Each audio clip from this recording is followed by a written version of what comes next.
الرجيم بسم الله الرحمن الرحيم براءة من الله ورسوله إلى الذين عاهدتم من المشركين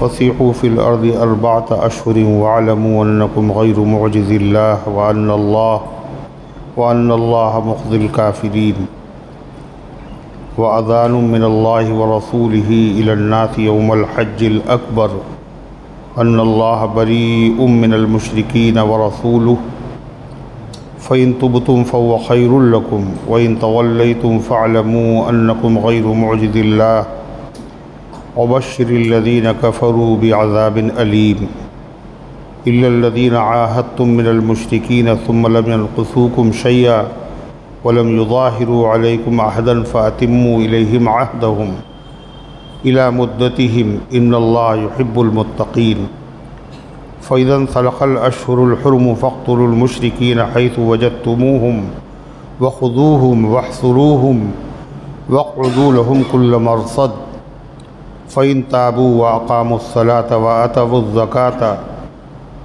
فخلوا سبيلهم إن الله غفور رحيم وإن أحد من المشركين استجارك فأجره حتى يسمع كلام الله ثم أبلغه مأمنه ذلك بأنهم قوم لا يعلمون كيف يكون للمشركين عهد عند الله وعند رسوله إلا الذين عاهدتم من عند المسجد الحرام وما استقاموا لكم فاستقيموا لهم إن الله يحب المتقين كيف وإن يظهروا عليكم لا يرقبوا فيكم إلا ولا ذمة يرضونكم بأفواههم وتابى قلوبهم وكثير وأكثرهم فاسقون اشتروا بآيات الله ثمنا قليلا فصدوا عن سبيله إنهم ساء ما كانوا يعملون لا يرقبون في مؤمن إلا ولا ذمة وأولئك هم المعتدون فإن تابوا وأقاموا الصلاة وآتوا الزكاة فإخوانكم في الدين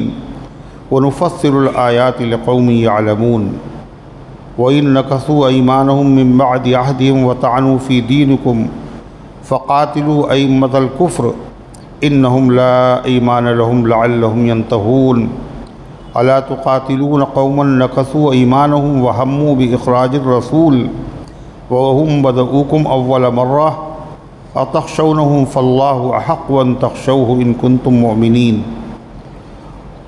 صدق اللہ العظیم۔ محترم حضرات، سامعین کرام، حاضرین مسجد، عزیزوں اور بزرگوں، یہ قرآن مقدس کے 10ویں پارے کی سورہ توبہ، سورہ برات، سورہ فاتحہ کی مبارک بعظمت مطہر نورانی آیتیں ہیں۔ دعا کیجئے اللہ تعالیٰ ان مقدس آیات کی روشنی میں صحیح اور سچی بات عرض کرنے کی توفیق نصیب فرمائے اور ہم سب کو عمل کرنے کی توفیق عطا فرمائے۔ قرآن کریم کی سورت کا نام سورہ توبہ بھی ہے، اس لیے کہ اس میں ایمان والوں کی توبہ کی قبولیت کا تذکرہ ہے۔ اس سورت کا نام سورہ براءت بھی ہے۔ براءت کے معنی ہیں علیحدگی، الگ ہو جانا۔ اس میں معاہدہ جو ہوا تھا مشرکین سے، اس معاہدے کے ختم کرنے کا، اس سے بری ہونے کا، اس سے علیحدہ ہونے کا اعلان ہے۔ اس کا نام فاضحہ کی بھی ہے، اور فضیحت سے یہ بنا ہے۔ فضیحت کے معنی رسوائی۔ اس میں جو منافق لوگ تھے، بظاہر اسلام کا دعویٰ کرتے تھے، اندر سے کفر رکھے ہوئے تھے، ان کے علامات، صفات کو بیان کیا گیا، ان کے نفاق کو ظاہر کر کے ان کو رسوا کر دیا گیا۔ اس لیے اس کا نام سورۃ الفاضحہ بھی ہے۔ یہ سورۃ پاک مدنیہ ہے، یعنی ہجرت کا واقعہ پیش آنے کے بعد اللہ کے حبیب جناب محمد الرسول اللہ صلی اللہ علیہ وسلم کے قلب اطہر پر نازل ہوئی۔ ہجرت کے بعد جو صورتیں نازل ہوئی ہیں ان کو مدنی کہا جاتا ہے، اور یہ مدنی صورتوں میں سے آخری صورت ہے۔ ہجرت کے بعد جو آخری صورتیں نازل ہوئی ہیں ان صورتوں میں سے سورہ برات ہے۔ اس صورت مبارکہ میں 129 آیتیں ہیں اور 16 رکوع ہے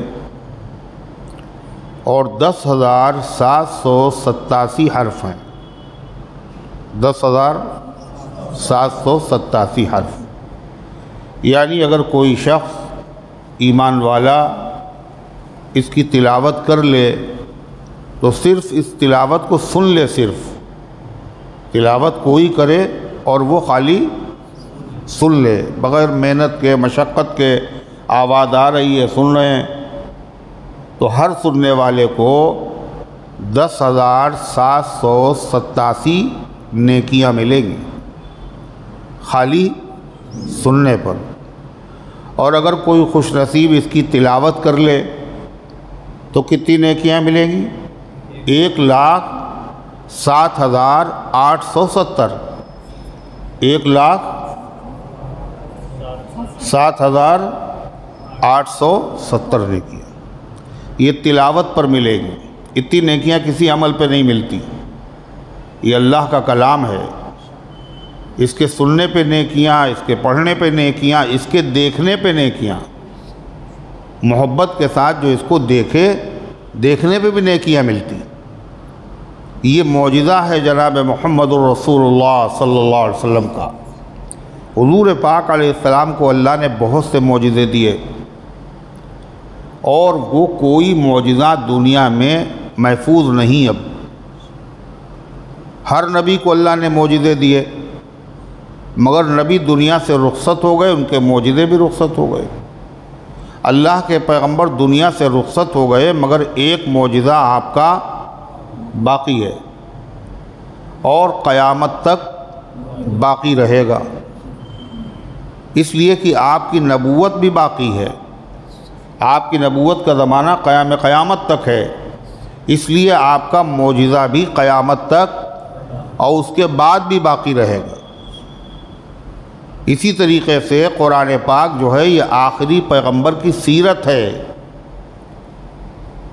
سیرت ہے آخری پیغمبر کی، اور اس سیرت کی حفاظت کا اللہ نے وعدہ فرمایا ہے۔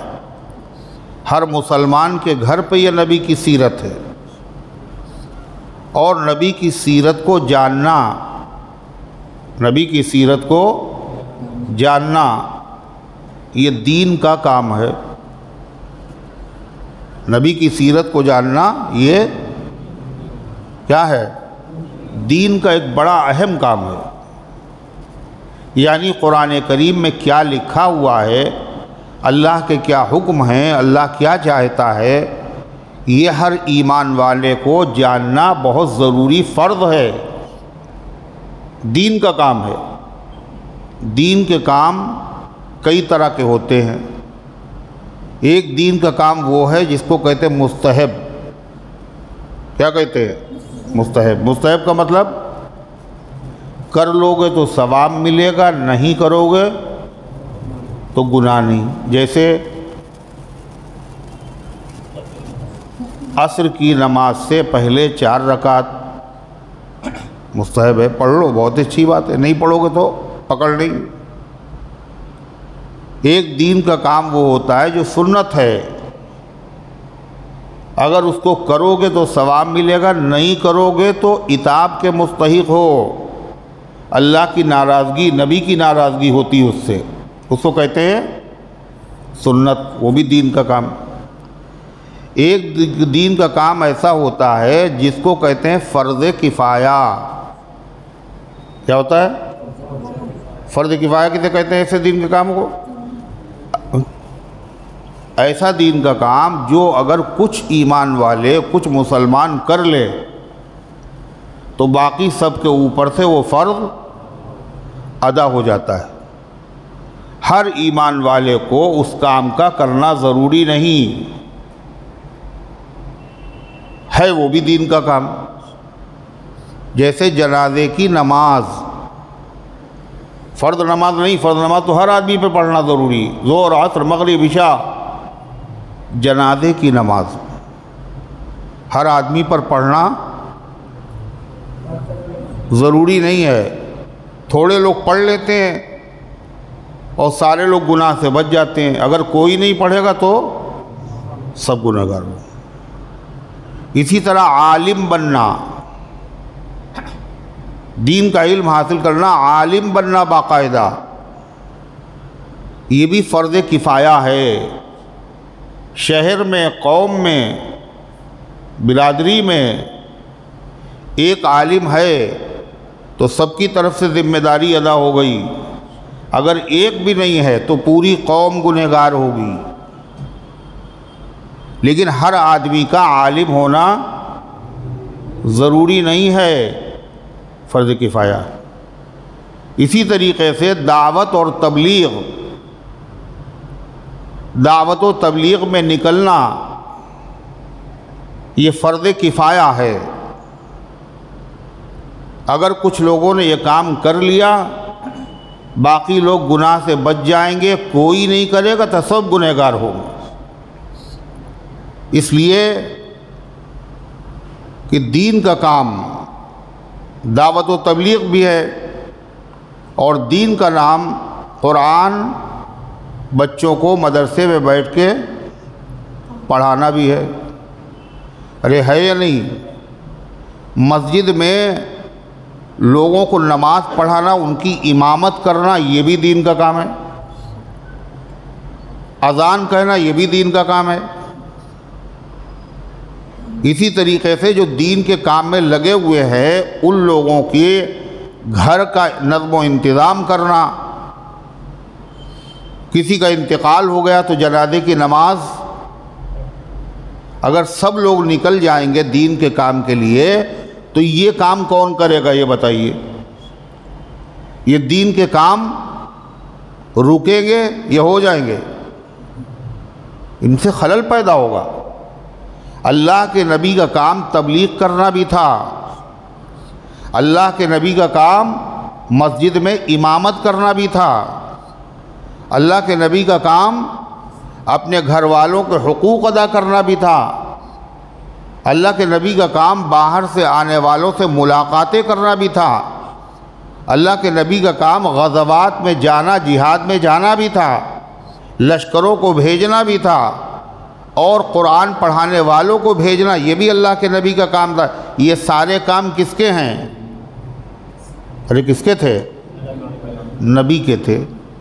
تو نبی کا کوئی ایک کام تو تھا نہیں، نبی کے سارے کام تھے. دلوں کو، یعنی النبی کا کام کیا ہے؟ قرآن کہتا ہے یتلو علیہم آیاتی کا، جو تمہارے سامنے اللہ کی آیتوں کی تلاوت کرے. یہ اللہ بتا رہا ہے یہ نبی کا پہلا کام. نبی کا پہلا کام کیا ہے؟ قرآن کی آیتوں کی تلاوت کرنا. جتنے لوگ دنیا میں قرآن کی آیتوں کی تلاوت کر رہے ہیں یا تلاوت سکھا رہے ہیں، یہ سب کے سب لوگ کون سا کام کر رہے ہیں؟ ولی والا. ولی والا ہے کون سا؟ نبی والا کام کر رہے ہیں. سب نبی والا کام کر رہے ہیں. یعلمہم الکتاب والحکمہ، نبی کا کام کیا ہے؟ کتاب کی تعلیم دینا. کتاب کی تعلیم دینا، کتاب کا مطلب بتانا. کون سی کتاب؟ کون سی کتاب؟ قرآن. تو یہاں جو بتایا جا رہا ہے آپ کو اس وقت کیا ہے؟ قرآن کی آیتوں کا مطلب. یہ مطلب بتانا نبی کا کام تھا اور صحابہ کا کام مطلب کو سننا تھا. تو یہ نبی والا کام ہے یا نہیں؟ بولو، یہ بھی نبی والا کام ہے. تیسرا کام کیا تھا؟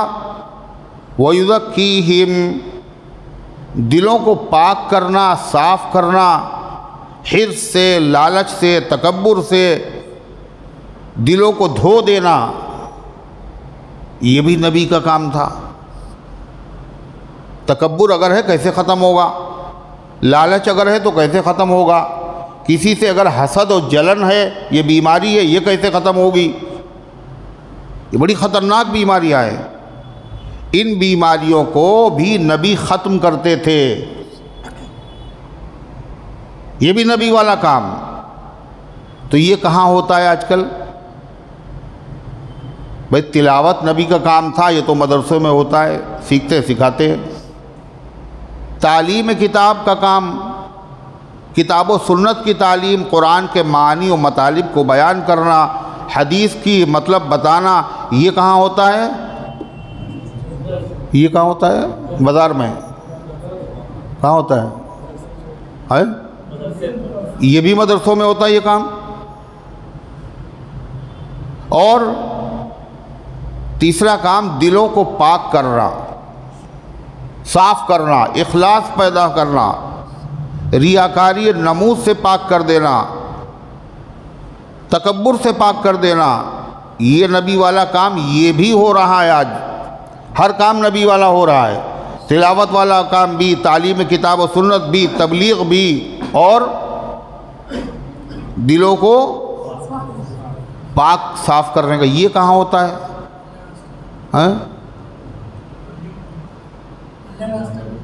اللہ کے راستے میں نکلنے سے ہوتا ہے۔ سبحان اللہ۔ ہے بھائی، یہ کہاں ہوتا ہے؟ یہ کہاں ہوتا ہے؟ یہ اللہ والوں کے یہاں ہوتا ہے۔ حضرت مولانا الیاس صاحب رحمۃ اللہ علیہ، مولانا یوسف صاحب رحمۃ اللہ علیہ جب باہر تبلیغ سے آتے تھے تو کسی اللہ والے کی خدمت میں جاتے تھے تبلیغ کرنے کے بعد، کاہے کے لیے؟ دل میں اگر کچھ غبار پیدا ہو گیا ہو تو وہ غبار چھٹ جائے، دل صاف ستھرا ہو جائے۔ اتنا بڑا عالم جس نے تبلیغ کا کام شروع کیا، وہ خود بھی واپس آنے کے بعد اپنے دل کے لیے فکر مند ہوتا تھا۔ کیوں؟ اس لیے کہ جب کوئی آدمی دین کا کوئی کام کرتا ہے تو اس کے دل میں بڑائی آتی ہے، دل میں بڑائی۔ کیا بڑائی آتی ہے؟ میں نے یہ کام کیا ہے، میں نے اتنے لوگوں کو کلمہ پڑھا دیا، اتنے لوگوں کو توبہ کرا دی، میں نے دین کے لیے یہ محنت کی، اتنا وقت لگایا، اتنا پیسہ لگایا، اپنے گھر بار کو چھوڑا، انہوں نے تو کچھ بھی نہیں کیا۔ ہم جاتے ہیں، یہ تو کچھ بھی نہیں کر رہے ہیں، تو یہ بھی مسلمان، تو ہم اچھے ہیں یا یہ اچھے ہیں؟ بولو کون اچھا ہے؟ ارے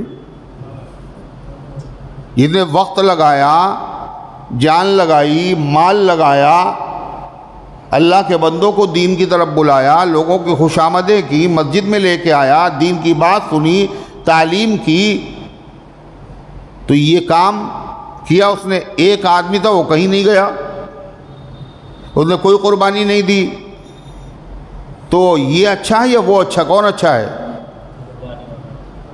اب سوچ رہے کس کو بتائیں؟ ارے کون اچھا ہے؟ سمجھ میں نہیں آ رہا، بہت مشکل بات ہے نا، جو ہر آدمی نہیں سمجھ سکتا اس کو بہت پڑھے لکھے لوگ سمجھ سکتے ہیں نا، ہم لوگ زیادہ پڑھے لکھے ہیں نہیں۔ ارے کون سا کام اچھا ہے؟ جس میں قربانیاں دیں، وقت دیا، مال دیا ہے، محنت کی، مشقت کی، تانے سنے، لوگوں کی باتیں سنی اور سب کچھ کیا، اور یہ آدمی اس نے کچھ نہیں کیا۔ تو جس نے یہ سب کیا وہ سمجھ رہا ہے ہم اچھے ہیں، اور اس نے نہیں کیا کچھ بھی، یہ ہمارے برابر کا، ہمارے ٹکر کا نہیں ہے۔ تو یہی خراب بات، یہ دل میں خراب بات پر دل میلا ہو گیا، اور یہ سمجھ رہا ہے کہ ہم بہت اچھا کام کر کے ہم بہت بڑے ہو گئے، مگر اچھا کام کیا اس نے، لوگوں کو بلایا، لیکن خود گندا ہو گیا۔ بعض لوگ تو آتے ہیں تو وہ اگر ان کا کسی اللہ والے سے تعلق ہوتا ہے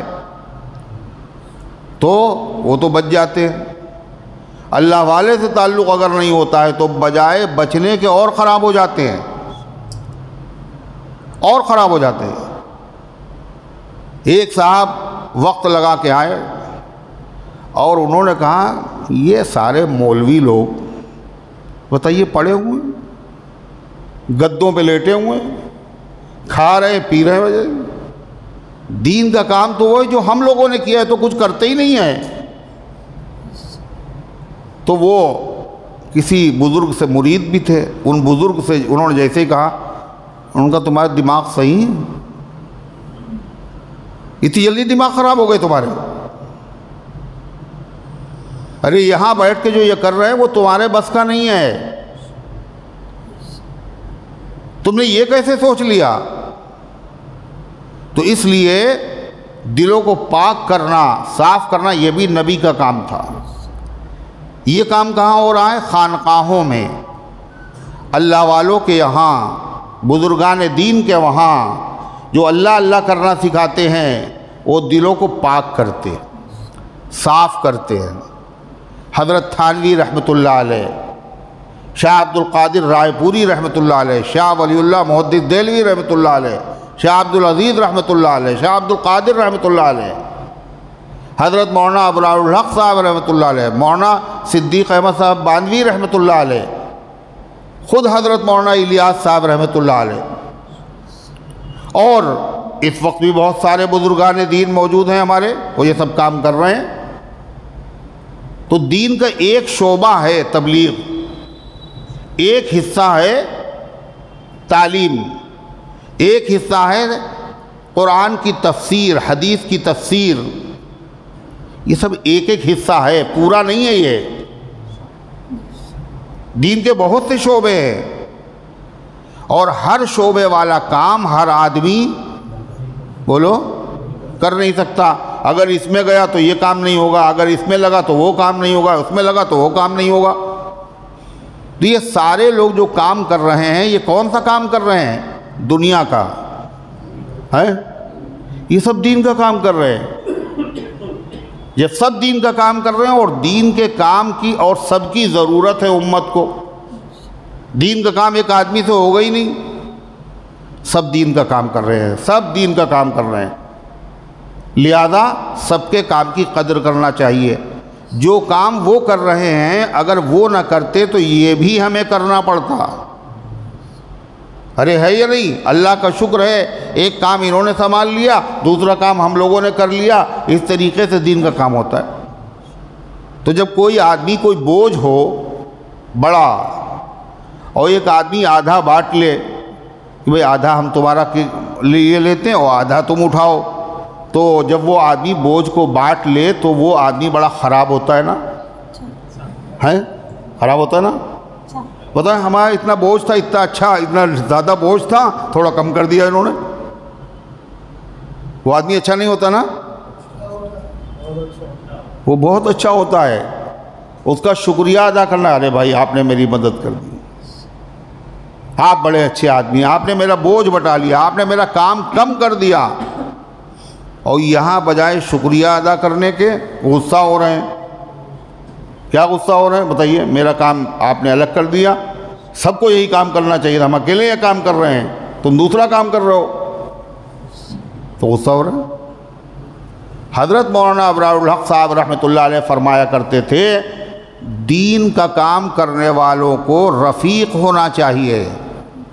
رفیق کا مطلب ایک دوسرے کا مددگار، ایک دوسرے کا شکر گزار، ایک دوسرے کا احسان ماننے والا۔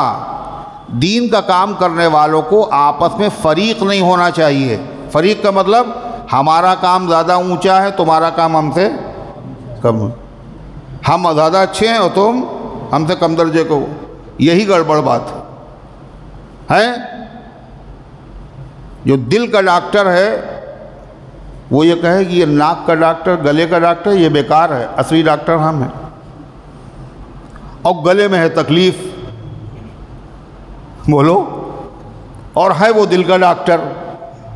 اب بتائیے آپ کریے گلے کا علاج، کہ وہ تو ہمیں آتا نہیں ہے، گلے کا ڈاکٹر ہے، ناک کان گلے کا ڈاکٹر، اور وہ کرا اصلی ڈاکٹر ہم ہیں، اور یہ دل کا ڈاکٹر، یہ کوئی ڈاکٹر ہوتا ہے؟ اب پتہ چلا اب دل بیمار ہو گیا، وال دل کے خراب ہو گئے، رگیں چوک ہو گئیں، اب گلے کے ڈاکٹر سے کہیے کھولیے یہ میرا کام ہی نہیں ہے۔ تو ضرورت دونوں کی ہے نہیں ہے، اس لیے اللہ تبارک و تعالیٰ کا شکر ادا کرنا چاہیے کہ اللہ تبارک و تعالیٰ نے دین کا کام جو نبی چھوڑ کر کے گئے ہیں وہ کام قیامت تک ہوتا رہے گا اور ہر شعبے میں کام ہوتا رہے گا، اور الحمدللہ ہو رہا ہے۔ اللہ ہر کام کو قبول فرمائے اور اللہ ایک دوسرے کی مدد کرنے کی توفیق عطا فرمائے، اور فتنوں سے اللہ بچائے، اور تکبر سے اللہ بچائے، اور دین کے کام کی ناقدری سے اللہ بچائے، اور دین کی خدمت کرنے والوں کی اللہ عزت، عظمت، احترام، محبت کرنے کی اللہ توفیق عطا فرمائے۔ اللہ اس بیماری سے بچائے، یہ بڑی خطرناک بیماری ہے، اللہ سب کی حفاظت فرمائے۔ تو اتنا ثواب ملتا ہے۔ سورہ برات، سورہ توبہ خالی اگر سن لیں تو کتنی نیکیاں ملتی ہیں؟ بھول گئے نا؟ 10,787۔ اور اگر تلاوت کریں ہم خود تو کتنی ملے گی؟ 1,07,870۔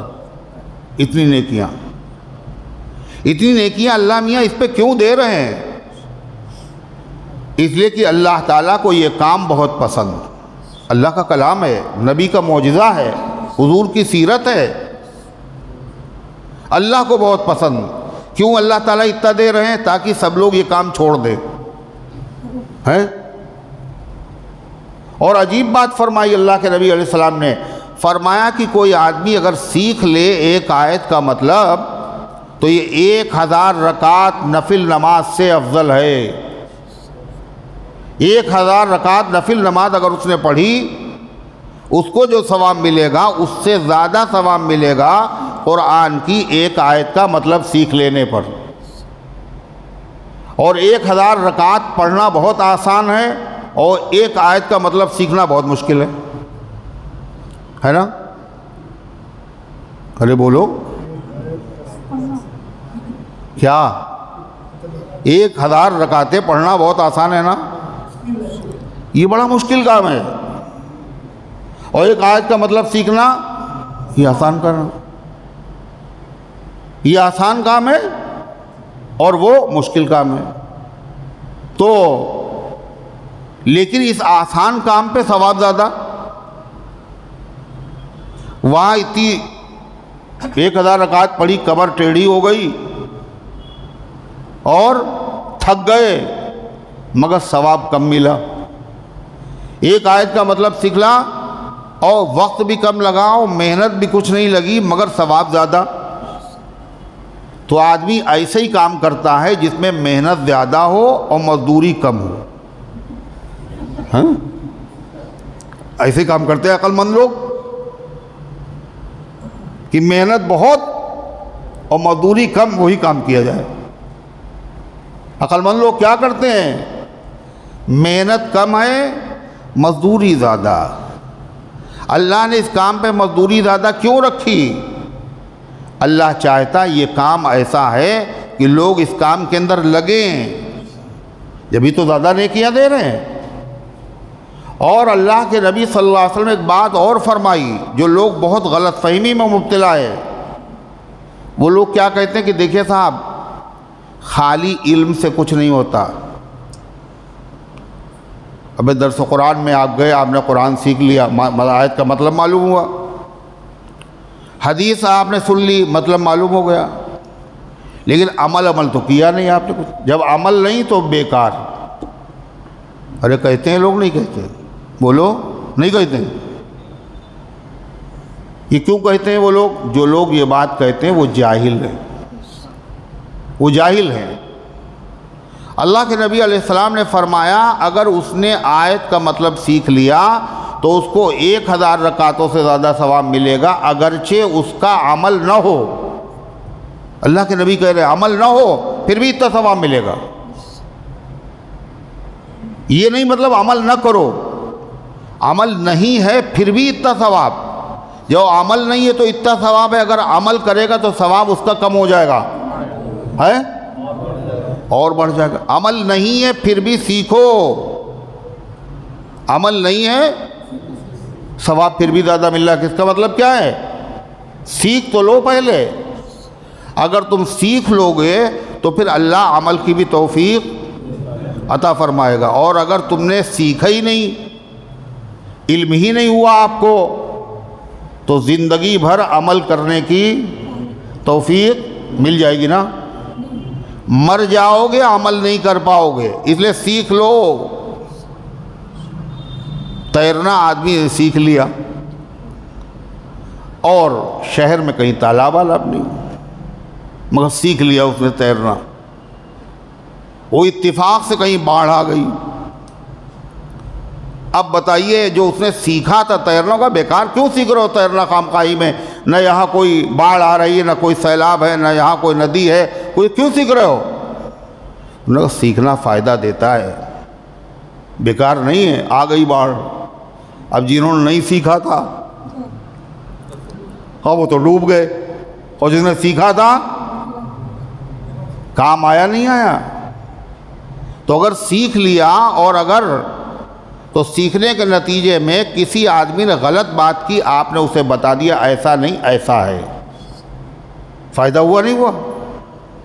خود عمل کی توفیق مل گئی. تو یہ تو ثواب تھا سننے کا اور پڑھنے کا.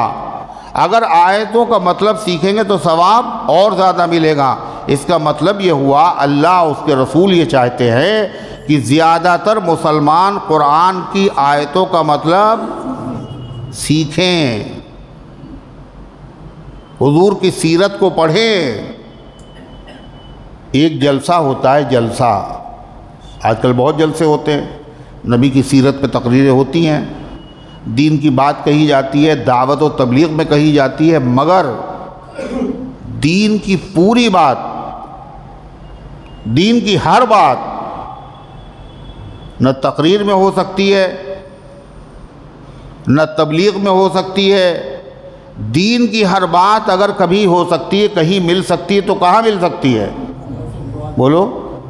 قرآن میں مل سکتی ہے.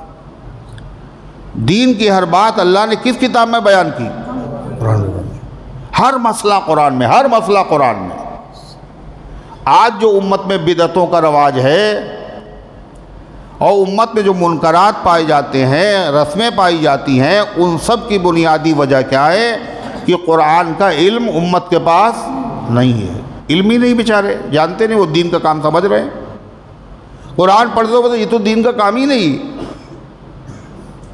دادیاں رکھتے تھے، دادا بھی اور ابا بھی، اور قرآن ہم نے پڑھا نہیں تو ہم بھی رکھیں گے. ہم نے پڑھا، ارے یہ تو بہت غلط تھا، نہ ابا صحیح کرتے تھے نہ دادا صحیح کرتے تھے، اصلاح ہو. نہیں پڑھو گے یہی کرتے رہو.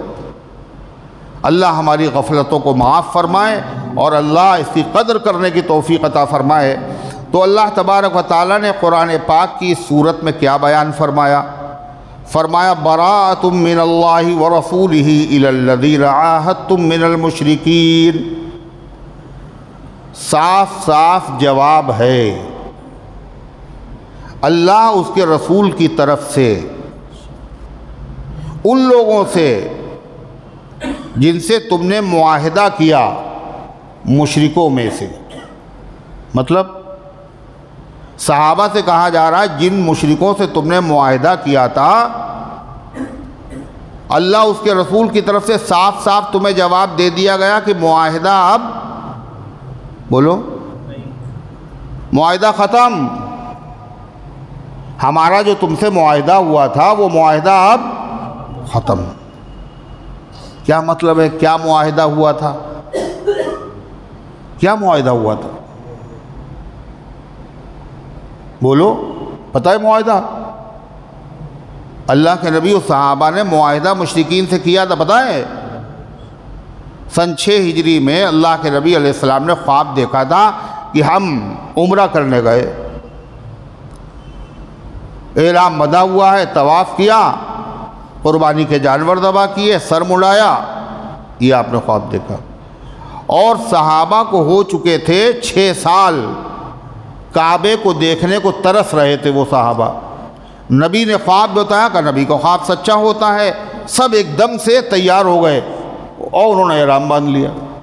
1400 صحابہ نبی کے ساتھ احرام باندھ کر جب نکلے تو مکے والوں نے راستے میں روک دیا. ارے سنا ہے قصہ ہے؟ نہیں سنا؟ روک دیا۔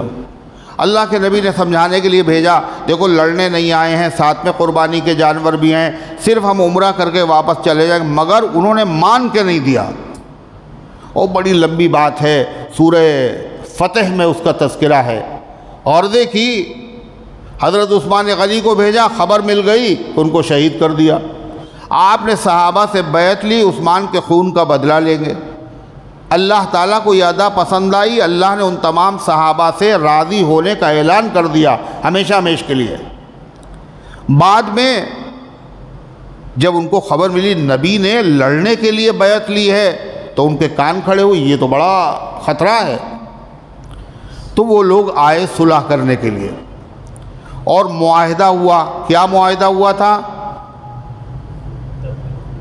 کیا معاہدہ ہوا تھا پتہ ہے؟ 3 باتیں معاہدے میں تھیں۔ اس سال تو عمرہ کرنے دیں گے نہیں، اگلے سال آئیے گا اور 3 دن رہیے گا یہاں، 3 دن کے بعد جانا ہوگا۔ دوسری بات یہ تھی، اگر کوئی ہمارا آدمی مسلمان ہو کے مدینے گیا تو آپ کو واپس کرنا ہوگا۔ تیسری بات، اور اگر کوئی تمہارا آدمی ہمارے وہاں آ گیا تو ہم اسے واپس نہیں کریں۔ اتنی ظالمانہ شرطیں تھیں۔ 10 سال جنگ بند رہے گی، مسلمانوں میں کافروں میں جنگ نہیں ہوئی 10 سال، یہ معاہدہ ہو گیا۔ اس معاہدے کو حضور پاک صلی اللہ علیہ وسلم نے سن 7 ہجری میں، 6 ہجری میں معاہدہ ہوا، سن 7 ہجری میں آپ نے وہ جو عمرہ کرنے نہیں دیا تھا اس عمرے کی قضا کی آپ نے۔ کئے ہجری میں؟ 7 ہجری میں۔ ابھی معاہدہ چل رہا ہے۔ 7 کے بعد ان لوگ کافروں نے معاہدہ خود توڑ دیا۔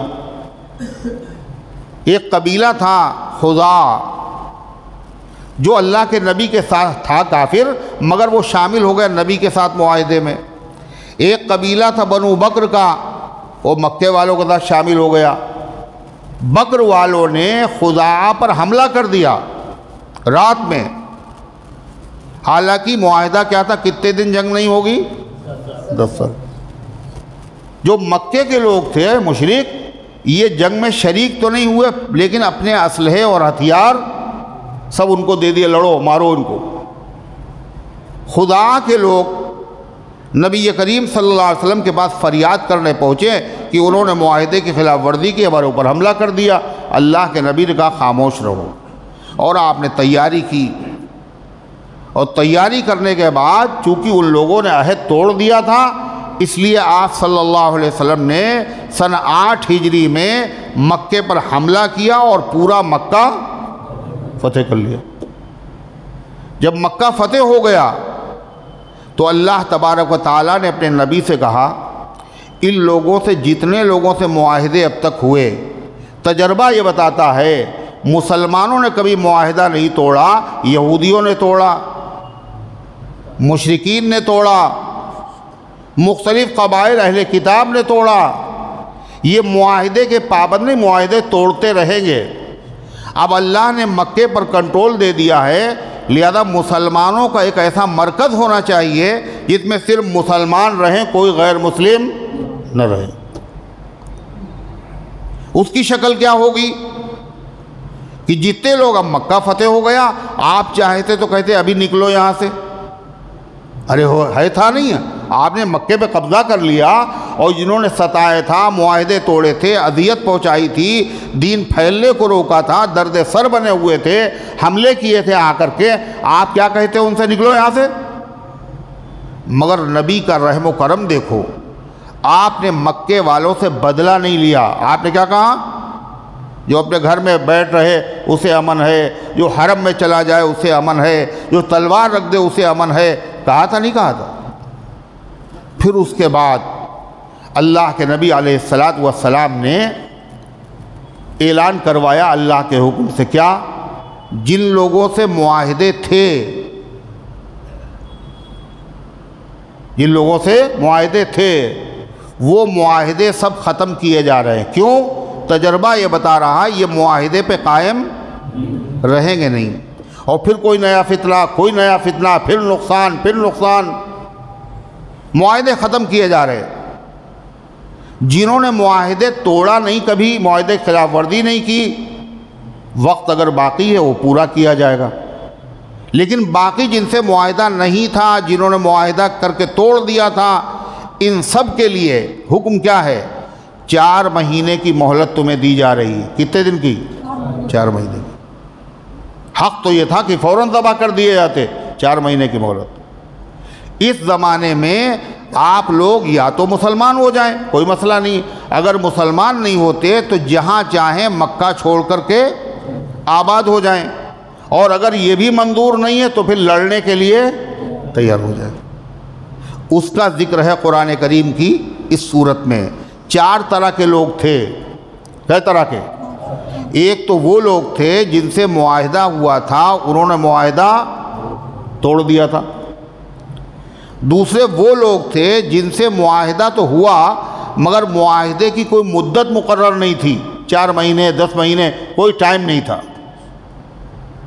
تیسرے وہ لوگ تھے جن سے معاہدہ ہی ہوا ہی نہیں تھا۔ ایک ایسے جن سے معاہدہ ہوا، ایک ہوئے جن سے معاہدہ ہوا کوئی ٹائم مقرر نہیں، ایک وہ جن سے معاہدہ ہوا اور ٹائم مقرر ہے، انہوں نے معاہدے کی پابندی بھی کی، اور تیسرے وہ جنہوں نے معاہدہ توڑ دیا، اور چوتھے وہ جن سے کوئی معاہدہ ہوا ہی نہیں تھا۔ 4 طرح کے لوگ تھے۔ تو پہلے وہ لوگ جن سے معاہدہ کافی مدت تک کے لیے ہوا تھا، بغیر کسی ٹائم کے ہوا تھا، معاہدہ تھا مگر ٹائم مقرر نہیں تھا، یہ جن سے کوئی معاہدہ ہی نہیں ہوا، ان دونوں سے کیا کہا گیا؟ سنیے، سب سے پہلی آیت میں انہی کا حکم ہے کیا؟ براۃ من اللہ ورسولہ، صاف صاف جواب ہے اللہ اس کے رسول کی طرف سے۔ الی الذین عاہدتم من المشرکین، ان مشرکوں سے جن سے تم نے معاہدہ کیا تھا، ان کو صاف صاف جواب ہے کاہے کا؟ کہ معاہدہ تم سے یا تو تھا ہی نہیں، اور جن سے معاہدہ تھا ایک زمانے بغیر کسی مدت کے تھا، ان سب کو ٹائم دیا جا رہا، معاہدہ ختم،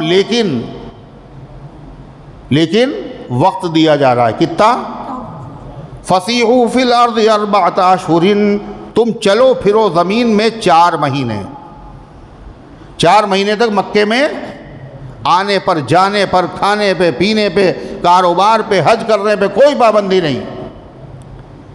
4 مہینے کے بعد اگر تم نے اسلام قبول کر لیا تو تم ہمارے بھائی ہو، اگر اسلام نہیں قبول کیا تو مکہ مرکز اسلام چھوڑ دو، اور اگر یہ بھی نہیں کیا تو پھر لڑنے کے لیے تیار رہو۔ سمجھ لو، اگر لڑنے کا ارادہ ہو تو تم اللہ کو عاجز نہیں کر سکتے۔ کیا کہا؟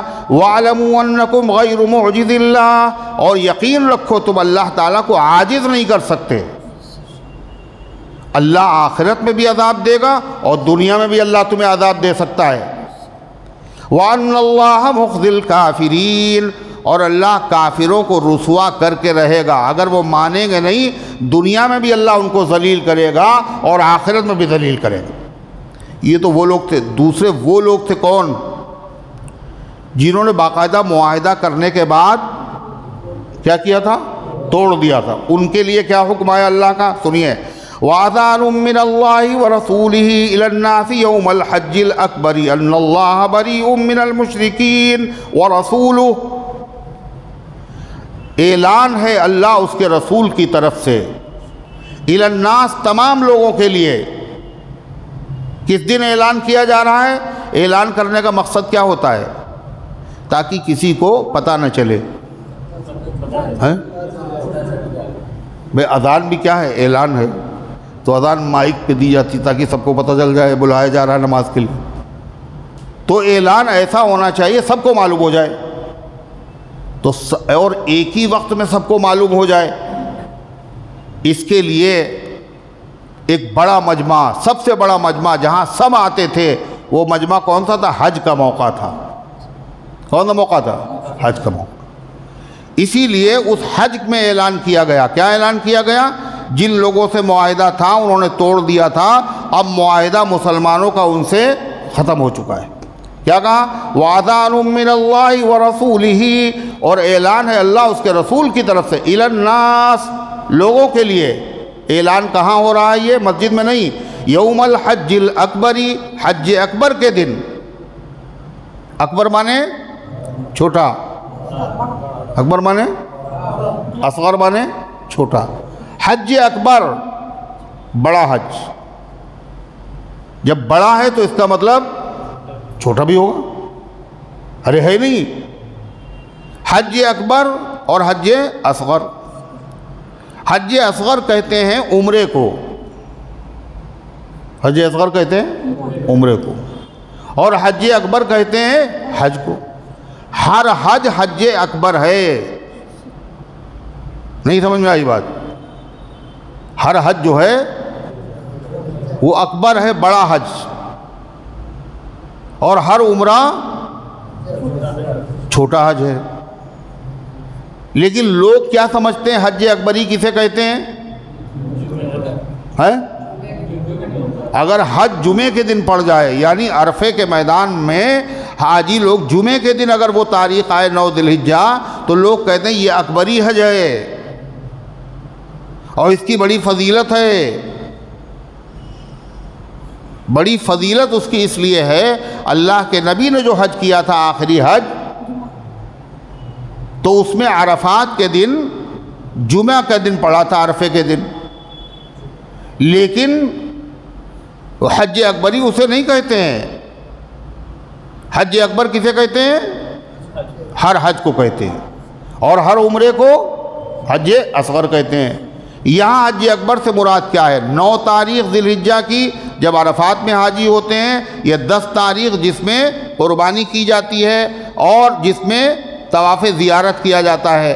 تو یہ اعلان کروایا حضور نے کب؟ 8 ہجری میں مکہ فتح ہوا، کئی ہجری میں؟ 8 میں، اور اس کے بعد 9 ہجری میں حج فرض ہوا۔ اتنی مہلت دی گئی ان لوگوں کو، یہ نہیں معاہدہ ختم حملہ شروع کر دو، نہیں، پہلے اعلان کر دو معاہدہ ختم ہو چکا ہے، اور اعلان بھی ایسی جگہ کرو سب کو معلوم ہو جائے کہ معاہدہ ختم ہو چکا ہے۔ اور اس کی شکل کیا تھی؟ کہاں اعلان کیا جائے؟ کہاں کیا جائے اعلان؟ حج میں۔ تو فرمایا یہ ان اللہ بریء من المشرکین ورسولہ، بے شک اللہ تبارک و تعالی علیحدہ ہو گیا مشرکین سے، اور اللہ کا رسول بھی علیحدہ ہونے کا مطلب اب کوئی معاہدہ باقی نہیں رہا۔ فَإِن تُبْتُمْ فَهُوَ خَيْرٌ لَكُمْ، لیکن تمہارے لیے ایک موقع اب بھی ہے، تم ہو بڑے مجرم، تم نے غداری کی تھی، لیکن اللہ کتنا غفور ہے، کتنا رحیم ہے، اب بھی اس نے دروازہ کھلا رکھا ہے۔ کیا؟ فَإِن تُبْتُمْ، اگر تم توبہ کر لو اور اسلام قبول کر لو، فَهُوَ خَيْرٌ لَكُمْ، یہ تمہارے حق میں بہتر ہوگا، تمہیں کہیں جانے کی ضرورت نہیں ہے، جو مسلمانوں کو حقوق ہیں وہ تمہیں حاصل ہوگا۔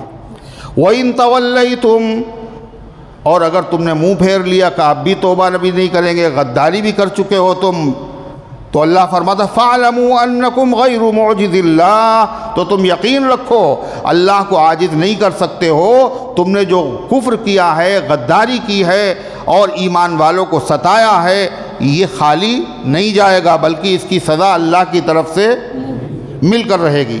وَبَشِّرِ الَّذِينَ كَفَرُوا بِعَذَابٍ أَلِيمٍ، اور خوشخبری سنا دیجئے ان ظالموں کو دردناک قسم کے عذاب کی، اللہ تعالیٰ کی طرف سے۔ آخرت میں تو ہوگا عذاب، دنیا میں بھی عذاب ہو سکتا ہے۔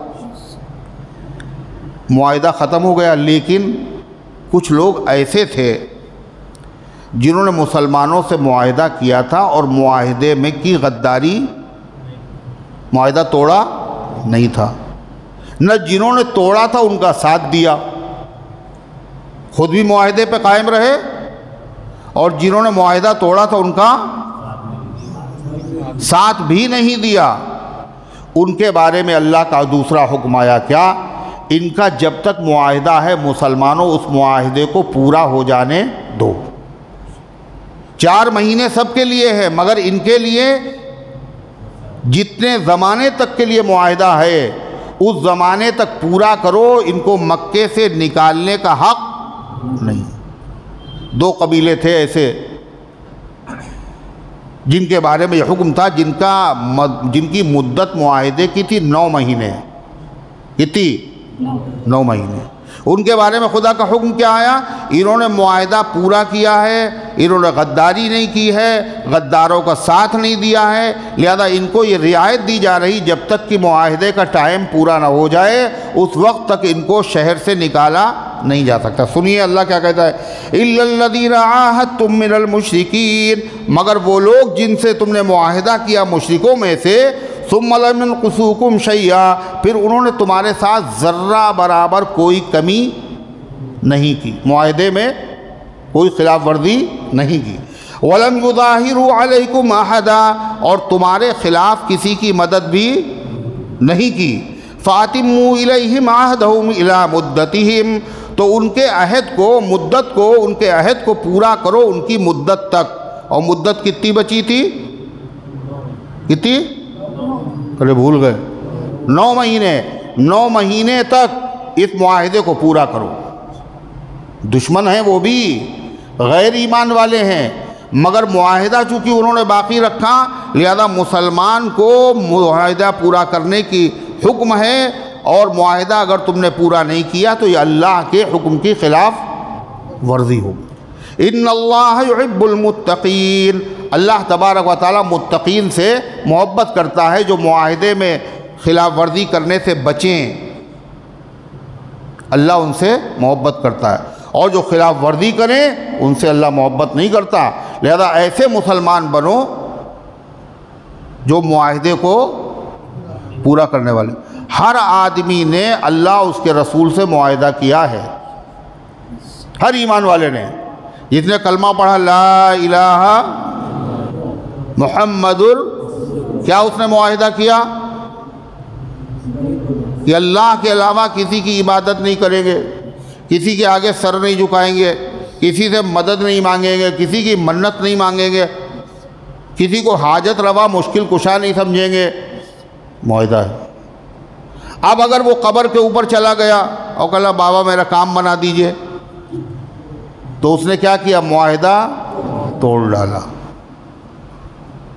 کہیں اور چلا، کسی اور کی منت مان لی، معاہدہ توڑ دیا۔ دوسرے معاہدہ کیا ہے؟ محمد الرسول اللہ، زندگی محمد الرسول اللہ صلی اللہ علیہ وسلم کے بتائے ہوئے طریقے کے مطابق گزاریں گے۔ تو نماز تو پڑھ رہا ہے مگر شادی میں گڑبڑی کر رہا ہے، کیا سمجھے؟ اور پڑھ رہا ہے محمد الرسول اللہ، معاہدہ کر چکا ہے، زندگی گزارے کہ نبی کے طریقے کے مطابق، نکاح نبی کے طریقے کے مطابق، عقیقہ نبی کے طریقے کے مطابق، اور ولیمہ نبی کے طریقے کے مطابق، رخصتی نبی کے طریقے کے مطابق، کاروبار نبی کے طریقے کے مطابق، وعدے نبی کے طریقے کے مطابق۔ یہ ہے نہیں ہے، خالی نماز پڑھ لی وہ سمجھ رہا ہے ایک معاہدہ پورا ہو گیا ہے۔ نکاح میں کیا کیا اس نے؟ نبی کا جو طریقہ تھا اس نے بھلا دیا۔ اب کیا ہے، نوشے میاں کیا باندھتے ہیں اس دن ہاتھ میں؟ ان کے کیا بندھا ہوتا ہے؟ کنگنا۔ یہ نبی کا طریقہ تھا کیا؟ ارے حضور نے 11 نکاح کیے، باندھا ہے کنگنا؟ آپ کی 4 بیٹیاں ہیں، آپ کے 3 داماد ہیں، آپ کے دامادوں سے اچھا کوئی داماد نہیں۔ وہ لوگ جب آئے تھے تو صحرا بہت بڑا پڑا تھا نا ان کے سر پہ، حضرت عثمان غنی ڈبل داماد، تو ان کا صحرا بھی ڈبل ہوگا، ہے تھا؟ بولو، مہندی ہاتھ میں لگی تھی، مگر آج ہم سب کچھ کر رہے ہیں۔ یہ سب یہ کیا ہے؟ معاہدے کی خلاف ورزی ہے۔ تو اللہ تبارک و تعالیٰ نے کیا فرمایا؟ اب وہ لوگ جو تھے، کون تھے والے؟ جنہوں نے غداری کی تھی، معاہدہ توڑ دیا تھا، عمرہ کرنے نہیں دیا تھا، اس کے بعد رات میں حملہ کیا تھا، جو سمیہ کے قاتل تھے، جو بلال کو ستانے والے تھے، جو اللہ کے نبی کی گردن پر غلاظت سے بھری ہوئی اوجھڑی رکھنے والے تھے، یہی ظالم تھے جنہوں نے معاہدہ توڑ دیا، یہ سب اس کے مستحق تھے۔ جیسے ہی مکے کے اوپر کنٹرول حاصل ہوا تھا ان سب کو ذبح کر دیا جاتا، لیکن اللہ تبارک و تعالیٰ کی رحمت اور نبی کی مہربانی دیکھیے، اللہ تعالیٰ نے ان کو بھی موقع دیا کاہے کا، کتنے دن کا؟ 4 مہینے کے۔ کیوں؟ اس لیے کہ جیسے ہی مکہ فتح ہوا تو وہ جو دن چل رہے تھے وہ دن کون سے تھے؟ کون سے دن تھے؟ 4 مہینے ایسے ہیں جن میں لڑنا حرام تھا، اشہر حرم، عظمت والے مہینے 4۔ وہ 4 مہینے سب کو پتہ ہے نا؟ معلوم ہے نا؟ تمہیں معلوم؟ 12 مہینوں میں سے 4 مہینے اللہ قرآن میں بتاتا ہے یہ بڑے محترم، بڑے بزرگ، بڑے عظمت والے، بڑے برکت والے ہیں۔ کس کو پتہ ہے؟ ہاتھ اٹھاؤ۔ یہ دیکھیں، یہ دیکھیں، تو یہ تو قرآن میں اللہ کا حکم ہے اور آج تک پتہ ہی نہیں ہے۔ اور کتنے ایسے جو مر گئے مگر جانے ہوئے۔ وہ 4 مہینے کون کون سے ہیں؟ جی نہیں، یہی تو گڑبڑ بات ہے، یہی کہ میں کہہ رہا ہوں، اور قرآن میں لکھا ہوا ہے اور ہم دین کا کام کر رہے ہیں، ہم دین کی دعوت دے رہے ہیں، ہمیں خود بھی نہیں پتہ وجہ کیا ہے۔ ہم نے ابھی شروع کیا، یہ مطلب نہیں ہے، مطلب یہ ہے کہ قرآن ایک ایسی کتاب ہے، اس کو جاننا بہت ضروری ہے۔ اگر اس کو ہم نے نہیں جانا تو دین کی بہت ساری باتیں ایسی ہوں گی جو ہم جاہل رہیں گے اور ایسے مر جائیں گے۔ دنیا کی کسی کتاب میں دین کی ساری باتیں، بولو، منتخب احادیث میں پورا دین ہے، فضائل اعمال میں پورا دین ہے، طلاق کے مسئلے ہیں اس میں، دودھ پلانے کے مسئلے ہیں، عدت کے مسئلے ہیں۔ بخاری شریف حدیث کی سب سے بڑی کتاب، مگر پورا دین اس میں بھی نہیں ہے۔ پورا دین اگر کسی کتاب میں ہے تو کون سی کتاب ہے وہ قرآن پاک۔ اسی کتاب میں ایک مسئلہ یہ بھی ہے کہ 12 مہینوں میں سے 4 مہینے محترم ہے، عظمت والے ہیں، ان کا درجہ بہت بڑا ہے، ان میں نیکیوں کا ثواب زیادہ ہے، ان میں برائیوں کا گناہ زیادہ ہے۔ اور کب سے؟ جب سے اللہ نے دنیا بنائی، یوم خلق السماوات والارض، جس دن سے آسمان و زمین کو پیدا کیا، 4 مہینوں کو بزرگ بنایا۔ کب تک؟ قیامت تک۔ وہ 4 مہینے معلوم نہیں ہے، کوئی مسئلہ نہیں ہے، بہت ساری باتیں نہیں معلوم ہوتی، مگر اب معلوم کرو۔ وہ 4 مہینوں میں سے 3 مہینے تو لگاتار ہیں، ایک کے بعد ایک، ایک کے بعد ایک، ایک مہینہ الگ ہے۔ جو 4 مہینے لگاتار ہیں وہ کون کون تھے پتہ ہے تمہیں؟ ذی قعدہ، ذی، یہ کب ہوتا ہے ذی قعدہ؟ ارے ذی قعدہ عید کا جو مہینہ ہوتا ہے رمضان کے بعد آتا ہے، اسے کہتے ہیں شوال۔ جب وہ مہینہ ختم ہوتا ہے تو فوراً شروع ہوتا ذی قعدہ۔ کون تھا؟ ذی قعدہ۔ ایک مہینہ یہ ہوا۔ اس کے بعد جو مہینہ آتا اس کا نام کیا ہے؟ کیا نام ہے؟ ذی الحجہ، جس میں حج ہوتا ہے۔ ذی الحجہ حج والا مہینہ، ذی الحجہ حج کا مہینہ۔ ابھی پھر پوچھیں گے، یاد رکھنا، ذی قعدہ، ذی الحجہ۔ اب یہ اسلامی سال پورا ہو گیا ذی الحجہ پہ، اب نیا اسلامی سال کون سے مہینے سے شروع ہوتا ہے؟ محرم۔ تو ذی قعدہ عظمت والا، ذی الحجہ برکت والا، محرم برکت والا، 3 یہ ہو گئے۔ یہ 3 لگاتار ہیں، ایک کے بعد ایک۔ اور ایک جو ہے وہ بیچ میں ہے، کہاں ہے وہ؟ سفر کہاں ہے؟ بولے جاتے کہاں پہ ہوتا ہے؟ رجب، جمادی الثانی اور شعبان کے بیچ میں، اس کا نام ہے رجب، جس میں حضور کو معراج ہوئی، جس کو لوگ ٹکیہ کا مہینہ کہتے ہیں، ہے رجب۔ یہ 4 مہینے کیا ہیں؟ عظمت والے۔ ان میں لڑنا بھی حرام تھا، مقابلہ کرنا بھی حرام تھا۔ عرب لوگ ساری زندگی لڑتے رہتے تھے، مگر 4 مہینے جیسے ہی آتے تھے لڑائی بند کر دیتے تھے۔ تو اس لیے معاہدہ تو انہوں نے توڑ دیا، مکہ بھی فتح ہو گیا، یہ کنٹرول میں بھی ہیں، یہ مجرم بھی ہیں، یہ سزا کے مستحق بھی ہیں، یہ معافی کے لائق نہیں ہیں، لیکن اللہ کہہ رہا 4 مہینے اب چونکہ وہ والے شروع ہو گئے، کون سے؟ عظمت برکت والے۔ یہ مہینے جب تک نہیں گزر جائیں گے، جب تک تو تمہارے لیے چھوٹ ہے، مکے میں آ سکتے ہو، جا سکتے ہو، سب کچھ کر سکتے ہو۔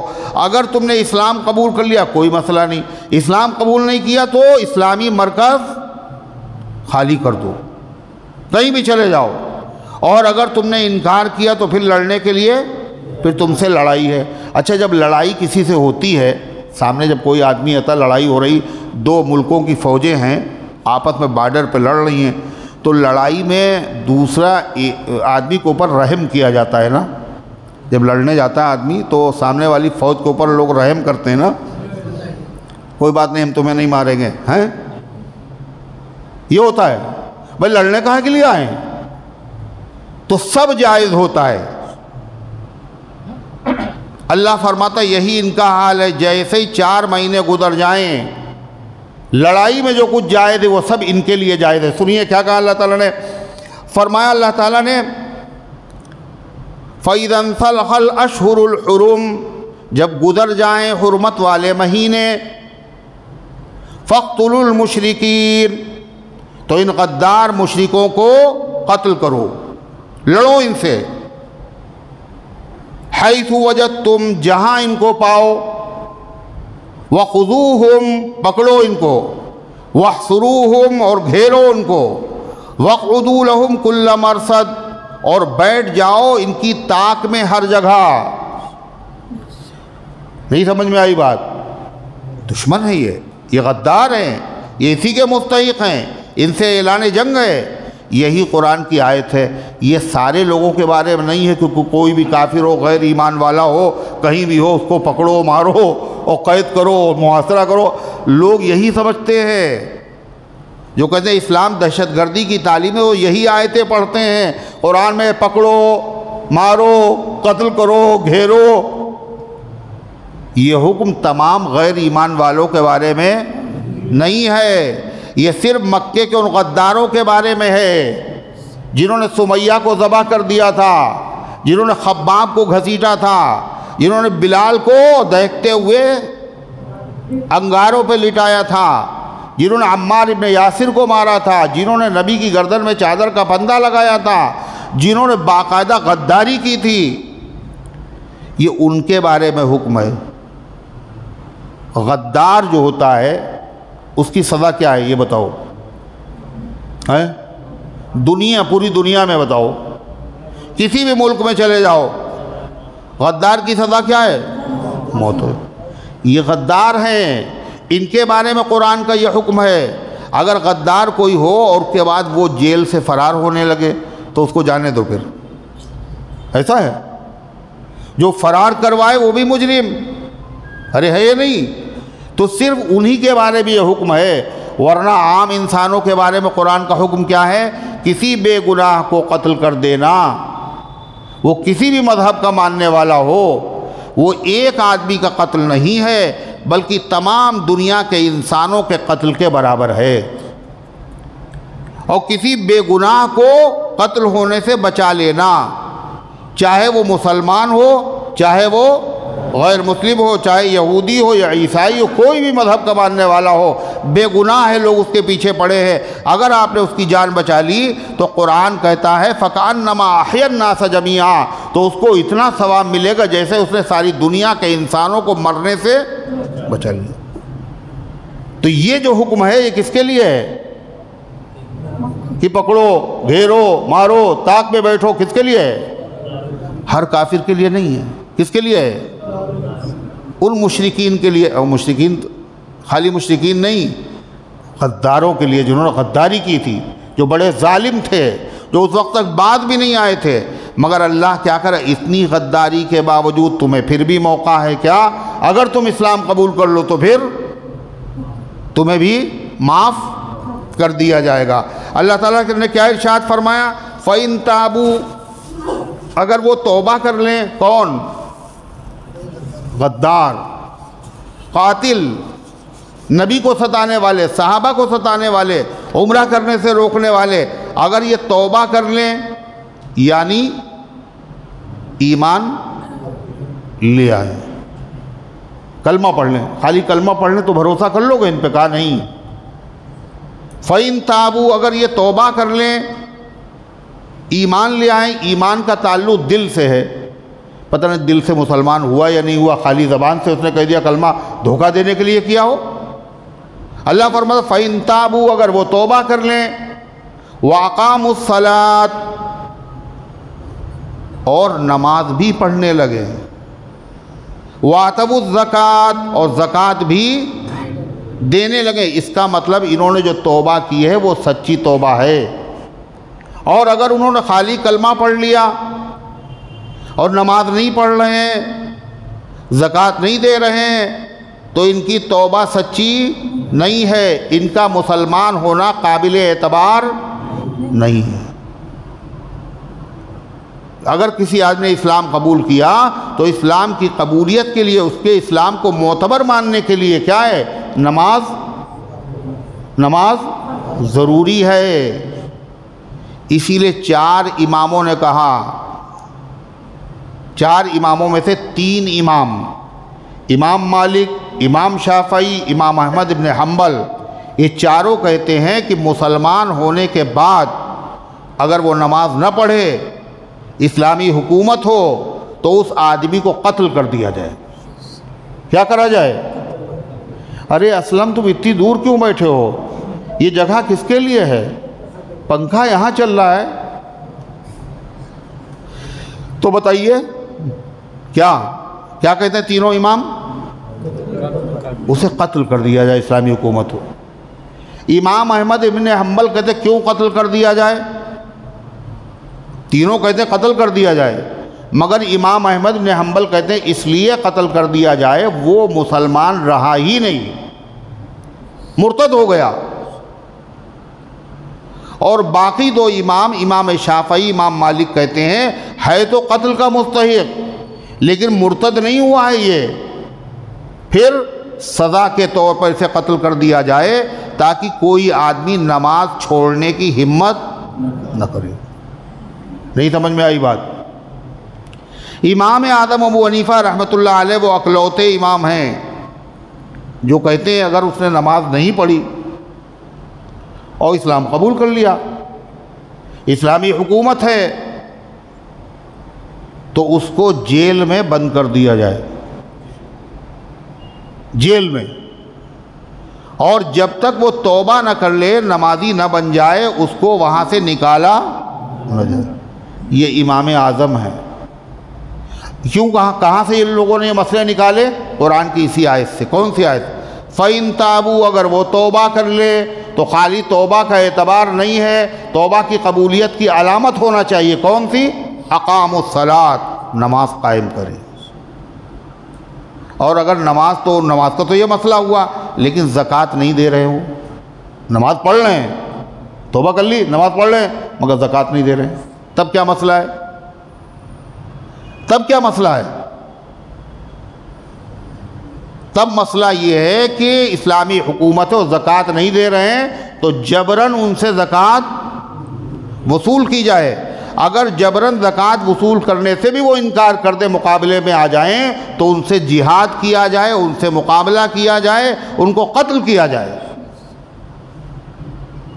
اللہ کے پیغمبر علیہ السلام کی وفات کے بعد کچھ لوگ ایسے کھڑے ہو گئے جنہوں نے کہا تھا نماز پڑھیں گے، روزہ رکھیں گے، مگر زکوٰۃ نہیں دیں گے۔ تو صحابہ، حضرت صدیق اکبر کا زمانہ تھا، حضرت صدیق اکبر نے فرمایا جو اللہ کے نبی کے زمانے میں اونٹ زکوٰۃ میں دیتا تھا اور اونٹ کا بچہ دیتا تھا، اگر آج وہ اونٹ کا بچہ بھی نہیں دے گا تو میں اس سے جہاد کروں گا۔ بعض صحابہ کرام کہنے لگے اے امیر المومنین، نماز تو پڑھ رہا ہے، حج تو کر رہا ہے، ارے خالی زکوٰۃ ہی تو نہیں دے رہا ہے، تو صدیق اکبر رضی اللہ عنہ اکیلے وہ صحابی تھے جنہوں کا جی نہیں، اگر وہ زکوٰۃ بھی نہیں دے گا جب بھی جہاد کریں گے ہم، تو صدیق اکبر کے سامنے وہ کون سی آیت تھی جس کی وجہ سے وہ ڈٹے ہوئے تھے؟ یہی آیت تھی، کون سی؟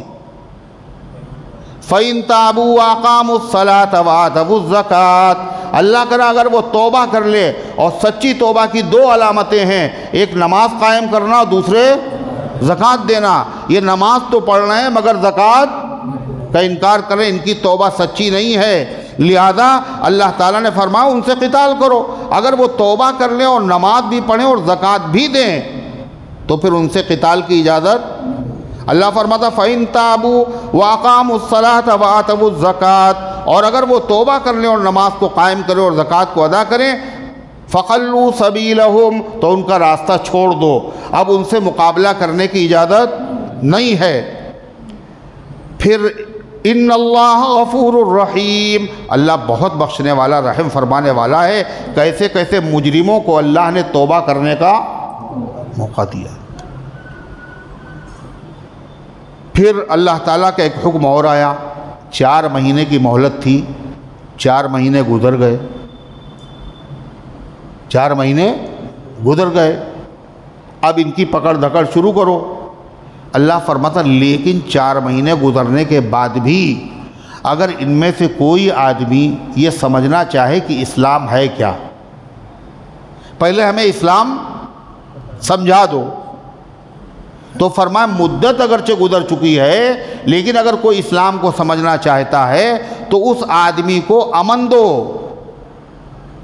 اس سے تعرض مت کرو، اس سے چھیڑ چھاڑ مت کرو، اس کو اپنے پاس بلاؤ اور بلانے کے بعد اس کو اسلام بولو سمجھاؤ۔ اگر کوئی غیر مسلم کہے میں اسلام کے بارے میں بتائیے تو ذمہ داری ہے مسلمان پر اسلام سمجھائے۔ معاہدہ ختم ہو گیا، قتل کے بھی مستحق ہیں، مگر ان میں سے کوئی آدمی اگر اسلام کو سمجھنا چاہے تو پھر اس کو قتل نہیں کیا جائے گا، اس کو باقاعدہ امن دیا جائے گا، اس کی حفاظت کی جائے گی، اس کو اسلام سمجھایا جائے گا۔ اچھا اسلام سمجھانے کے بعد اس نے کہا اس نے کیا کہا بھائی؟ اس نے کہا ہم سمجھ میں تو آ گئے مگر قبول نہیں کریں گے، تو پھر گردن مار دو اس کی۔ کہا نہیں۔ اس سے کیا پتہ چلا؟ اسلام تلوار کے زور سے پھیلا ہی نہیں، وہ مجرم ہے، اس سے اعلان ہو چکا ہے کہ 4 مہینے کے بعد اگر تم نے توبہ نہیں کی اور مرکز اسلام خالی نہ کیا تو تم سے مقابلہ ہوگا، قتل کر دیا جائے گا۔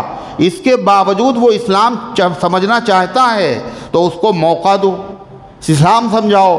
اگر وہ قبول نہ کرے اسلام کو پھر بھی اسے قتل کرنے کی اجازت نہیں۔ کب تک؟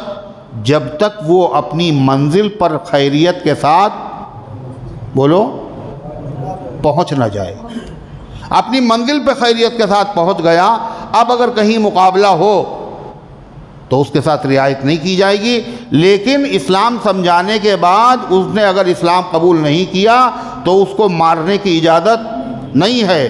اس حکم کو اللہ نے قرآن میں کیسے بیان کیا؟ فرمایا وَإِنْ أَحَدٌ مِّنَ الْمُشْرِكِينَ اسْتَجَارَكَ، اگر کوئی مشرکوں میں سے آپ سے پناہ مانگے، کاہے کے لیے؟ اسلام کو سمجھنے کے لیے، فَأَجِرْهُ، تو اسے پناہ دے دیا کرو، اس کی حفاظت کیا کرو۔ کب تک پناہ دے دیں؟ حَتَّى يَسْمَعَ كَلَامَ اللَّهِ، یہاں تک کہ اللہ کا کلام وہ سن لے، اپنے شکوک و شبہات کو دور کر لے، اسلام کی حقانیت کو سمجھ لے۔ بختم قصہ نہیں۔ ثُمَّ أَبْلِغْهُ مَأْمَنَهُ، پھر وہ اسلام کو شکوک و تعلیم تو اس نے لی مگر ابھی اس نے غور و فکر کرنا ہے، قبول کرے نہ کرے، لہذا اس کو مارنے کی اجازت نہیں۔ کب تک؟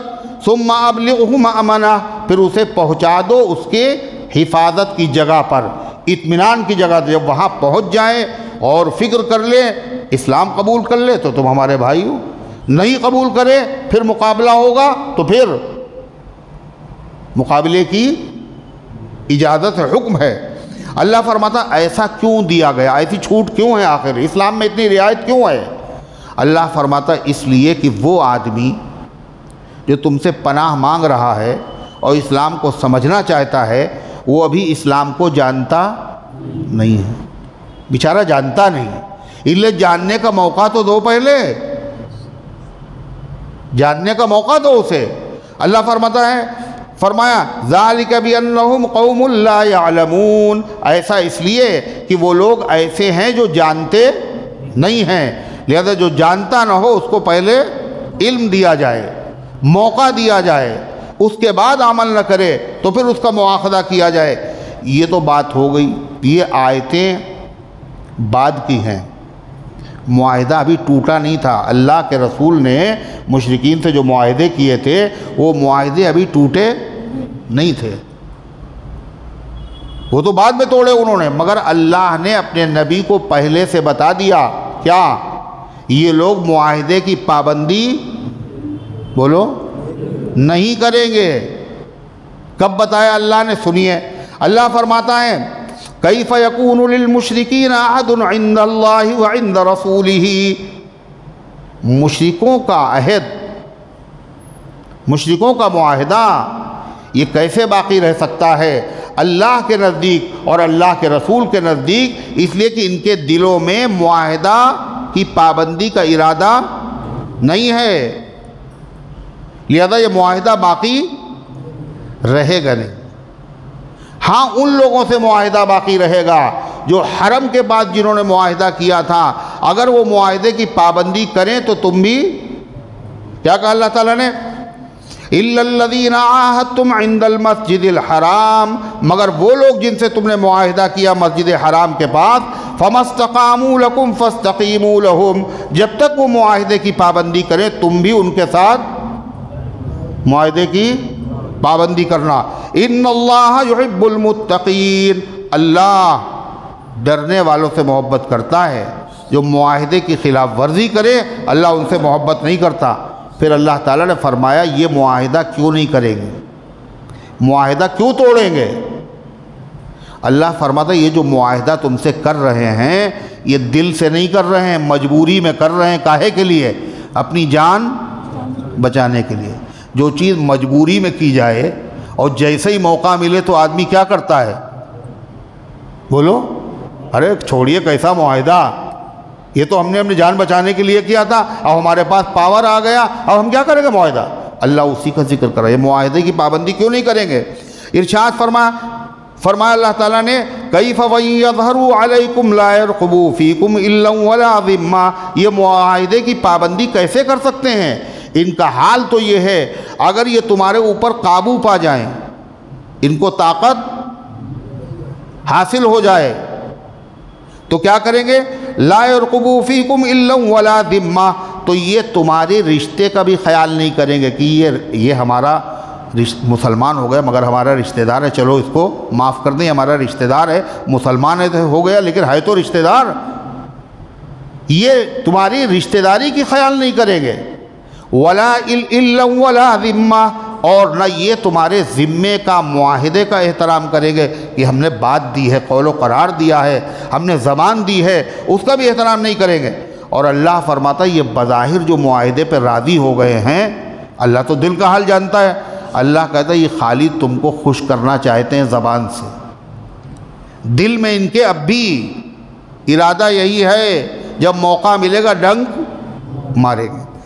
یرضونکم بافواہہم وتابى قلوبہم، یہ اپنی زبان سے تمہیں راضی کرنا چاہتے ہیں، ان کے دل اندر سے انکار کر رہے ہیں، یہ معاہدے سے خوش زبردست مجبوراً برداشت کر لیا ہے مصلحت سمجھ کر۔ وَأَنَّ أَكْثَرَهُمْ فَاسِقُونَ، اور ان میں سے زیادہ تر لوگ ایسے ہیں جو نافرمان ہیں اور معاہدے کو توڑنے والے ہیں، لہذا ان کے معاہدے کا اعتبار مسلمانوں نہ کرنا، تم بھی ہوشیار رہنا۔ ایسا کیوں آخر؟ اللہ فرماتا وجہ اس کی یہ ہے اشتروا بآیات اللہ ثمنا قلیلا، یہ وہ لوگ ہیں جنہوں نے اللہ کی آیتوں کو تھوڑی سی دولت کے بدلے میں بیچ دیا، تھوڑی سی دولت کے بدلے میں بیچ دیا۔ بیچ دینے کا مطلب رد کر دیا، اللہ کی آیتوں کو نہیں مانا۔ یہ وہ لوگ ہیں کاہے کے لیے؟ دنیا کی دولت کی وجہ سے، دنیا کے لالچ کی وجہ سے، دنیا کی اقتدار کی وجہ سے۔ یہی تو تھا. یہودی کیا کہتے تھے؟ اگر ہم کلمہ پڑھ لیں گے تو جتنے نذرانے مل رہے ہیں یہ سب بند ہو جائیں گے. تو جن لوگوں نے اللہ کی آیتیں صاف صاف سمجھنے کے بعد صرف دنیا کی دولت کی وجہ سے رد کر دیا ہو، ایسے لوگ معاہدے کی پابندی. اللہ فرماتا ہے اشتروا بآیات اللہ ثمنا قلیلا، انہوں نے اللہ تعالیٰ کے احکامات کے بدلے میں دنیا کا معمولی سامان لینا پسند کر لیا. فصدوا عن سبیلی، اور یہی نہیں یہ خود مسلمان نہیں ہوئے بلکہ دوسرے لوگوں کو بھی اسلام سے روکتے رہے، اسلام سے روکتے رہے. مکے میں ایک شخص تھا بڑا دولت مند اور شاعر بھی تھا اور بڑا پڑھا لکھا اور بڑا اس کا دباؤ تھا لوگوں کے اوپر، سردار تھا. 29ویں پارے میں قرآن میں اس کا ذکر ہے. تو اس نے جب قرآن سنا تو اس کو یقین ہو گیا یہ اللہ کا کلام ہے. جب اللہ کا کلام ہے تو دل اس کا یہ چاہا کہ ہم مسلمان ہو جائے. تو ایک آدمی کو پتہ چلا اس کے دوست کو، اس نے کہا ارے تم مسلمان ہونے کا ارادہ کر لیا، ارے تم مسلمانوں کو بلا. تو اس نے کہا مجھے ڈر لگ رہا ہے قرآن سننے کے بعد کہ اگر ہم مسلمان نہ ہوئے تو اللہ ہمیں عذاب دے گا، ایسا عذاب جو ہمارے لیے برداشت کے لائق نہیں. تو اس آدمی نے اس سے کیا کہا؟ ہر طرح کے لوگ ہوتے ہیں نا، شیطان انسانوں میں سے بھی ہوتے ہیں اور جنوں میں سے بھی ہوتے ہیں. وہ انسانوں میں کا شیطان تھا. وہ اس کے بعد اس نے کہا دیکھو مسلمان ہونے کی ضرورت نہیں ہے، اور رہ گئی عذاب کی بات تو قیامت جب ہوگی تو مجھے اتنا پیسہ دے دو، ہم جو عذاب تمہارے اوپر ہونے والا ہوگا وہ ہم اپنے کندھے پہ اٹھا لیں، جو عذاب تمہیں ہوگا وہ ہم جھیل لیں گے، اتنا پیسہ ہمیں دے دو. اب وہ اتنا عقل مند آدمی بھی تھا، اسلام قبول کرنے پہ آمادہ بھی تھا، اسلام کی سچائی بھی ظاہر ہو چکی تھی، مگر اس نے اتنا بیوقوف بھی تھا کہ اس نے باقاعدہ کا اسلام قبول نہیں کیا. اس کو پیسہ جو ہوا تھا طے ہوا تھا وہ دینا شروع کیا، مگر پورا پیسہ نہیں دیا، تھوڑا پیسہ دیا اور باقی پیسہ دینے سے انکار کر دیا. قرآن میں اس کا ذکر ہے کہ اس نے یہ سمجھا کیسے کوئی آدمی قیامت کے دن عذاب کسی کا جھیل لے گا؟ یہ تو اللہ کے قانون کے خلاف ہے. اللہ تزر وازرۃ وزر اخری، کہ کوئی آدمی کسی دوسرے کا بوجھ قیامت کے دن نہیں اٹھائے گا. تو اللہ اسی کو فرما رہا ہے جن لوگوں نے خود ایمان قبول نہیں کیا اور اللہ کے بندوں کو دین کے راستے سے روکا بھی. انہم ساء ما یعملون، بہت برا ہے وہ کام جو یہ لوگ کر رہے ہیں. اللہ تعالیٰ فرماتا اور اے مکے کے مسلمانوں، اے صحابہ کرام، ان لوگوں کو تم سے کوئی محبت نہیں ہے، اگرچہ تمہارے رشتہ دار ہیں، تم مسلمان ہو گئے، یہ ایمان نہیں لائے، مگر رشتہ داری کا ان کو بالکل ذرہ برابر احساس نہیں. ان کو خالی بیر اور دشمنی ہے. کائے سے؟ اسلام کے نام سے. کائے سے؟ کوئی بھی مسلمان ہو، تم ہو یا کوئی غیر ہو، یہ کسی کی بھی رعایت کرنے والے لوگ نہیں ہیں. فرمایا لا يرقبون فی مؤمن الا ولا ذمہ، یہ کسی ایمان والے کے بارے میں رعایت نہیں کریں گے، نہ رشتہ داری کی رعایت کریں گے اور نہ عہد اور معاہدے کی. وَأُولَٰئِكَ هُمُ الْمُعْتَدُونَ، اور یہی ہے حد سے آگے بڑھنے والے. فَإِن تَابُوا وَأَقَامُوا الصَّلَاةَ، ہیں تو بڑے مجرم. اللہ کہہ رہا ہے مگر پھر بھی اگر یہ توبہ کر لے. وَأَقَامُوا الصَّلَاةَ، اور نماز کیا تو بول دو منہ سے، نماز قائم کریں. اور کیا کریں؟ خالی نماز کافی نہیں، اور وَآتَوُا الزَّكَاةَ، اور زکوٰۃ ادا کریں. فَإِخْوَانُكُمْ فِي الدِّينِ، تو یہ تمہارے دینی بھائی بن جائیں گے. اتنے بڑے دشمن ہیں لیکن اگر یہ توبہ کر لیں اتنے جرائم کے بعد بھی، تو اسلام وہ آب حیات ہے جو زمانے جاہلیت کی تمام گناہوں کو مٹا کے رکھ دیتا ہے. تمہارے دینی بھائی بن جائیں گے. وَنُفَصِّلُ الْآيَاتِ لِقَوْمٍ يَعْلَمُونَ، اور ہم کھول کھول کر آیتیں بیان کرتے ہیں ان لوگوں کے لیے جو جاننا چاہتے. وَإِن نَكَثُوا أَيْمَانَهُم مِّن بَعْدِ عَهْدِهِمْ وَطَعَنُوا فِي دِينِكُمْ فَقَاتِلُوا أَئِمَّةَ الْكُفْرِ اللہ کہتا اور اگر یہ اپنے عہد کو توڑ دیں، جیسا کہ اللہ نے پہلے تو بتایا یہ لوگ معاہدے پر قائم نہیں رہے گے، اگر یہ اپنے عہد کو توڑ دیں، وَإِن نَكَثُوا أَيْمَانَهُمْ، اگر یہ اپنی قسموں کو توڑ دیں، مِن بَعْدِ عَهْدِهِمْ، عہد کرنے کے بعد، وَطَعَنُوا فِي دِينِكُمْ، اور تمہارے دین پر اعتراض کریں، طعن و تشنیع کریں، دین میں کمی نکالے، معاہدہ بھی توڑ دیا اور دین کو بھی برباد کرنے لگے، دین پہ اعتراض کرنے لگے، تو سمجھ لینا فَقَاتِلُوا أَئِمَّةَ الْكُفْرِ، تو پھر جہاد کرو، لڑو ان کفر کے اماموں سے اور کفر کے پیشواؤں سے اور کفر کے چودھریوں سے، اس لیے کہ یہی وہ ظالم ہے جو دوسرے لوگوں کو بھی کفر پر مجبور کرتے ہیں اور آمادہ کرتے ہیں۔ اِنَّهُمْ لَا إِيمَانَ لَهُمْ لَعَلَّهُمْ يَنْتَهُونَ، اللہ فرماتا ان کا کوئی معاہدہ نہیں ہے، ان کی قسموں کا کوئی اعتبار نہیں ہے، یہ قسمیں توڑ چکے ہیں، جب تم ان سے لڑو گے تو ہو سکتا ہے ان کے اوپر خوف طاری ہو جائے اور پھر یہ اپنی حرکتوں سے بعد آ جائیں اور ہو سکتا ہے مسلمان بھی ہو جائے۔ معلوم یہ خالی مار دھاڑ نہیں ہے اسلام میں، اسلام کیا چاہتا ہے؟ ہر آدمی برے کاموں سے رک جائے۔ أَلَا تُقَاتِلُونَ قَوْمًا نَكَثُوا أَيْمَانَهُمْ وَهَمُّوا بِإِخْرَاجِ الرَّسُولِ، اللہ پھر مسلمانوں سے کہہ رہا ہے جب اللہ کا حکم آ گیا انہوں نے غداری کی، معاہدہ توڑ دیا، دین پر اعتراض کیا، مسلمانوں سے یہ نفرت رکھتے ہیں، لہذا اللہ کا حکم ہے جب وقت ختم ہو جائے تو ان سے کیا کرو؟ لڑو، مقابلہ کرو۔ اور کیوں نہیں لڑو گے تمہیں تو لڑنا چاہیے، کیوں؟ اللہ کا حکم ہے، اللہ کا حکم جیسے نماز ہے، اللہ کا حکم جیسے روزہ ہے، اللہ کا حکم جیسے زکوٰۃ ہے، ایسے اللہ کا حکم ایسے دشمنوں سے لڑنا بھی ہے۔ اللہ فرمایا الا تقاتلون قوما نکثوا ایمانہم، کیوں نہیں لڑو گے تم ایسے لوگوں سے جنہوں نے اپنے عہد کو توڑ دیا، خالی عہد نہیں توڑا، وہموا باخراج الرسول، اور یہی وہ ظالم ہیں جنہوں نے رسول کو شہر سے نکالنے کا پروگرام بنایا۔ اللہ کے نبی نے مکے سے ہجرت کی تھی کب؟ جب انہوں نے آپس میں قتل کا مشورہ کیا تھا اور قتل کے ارادے سے آپ کا گھر بھی گھیر لیا تھا۔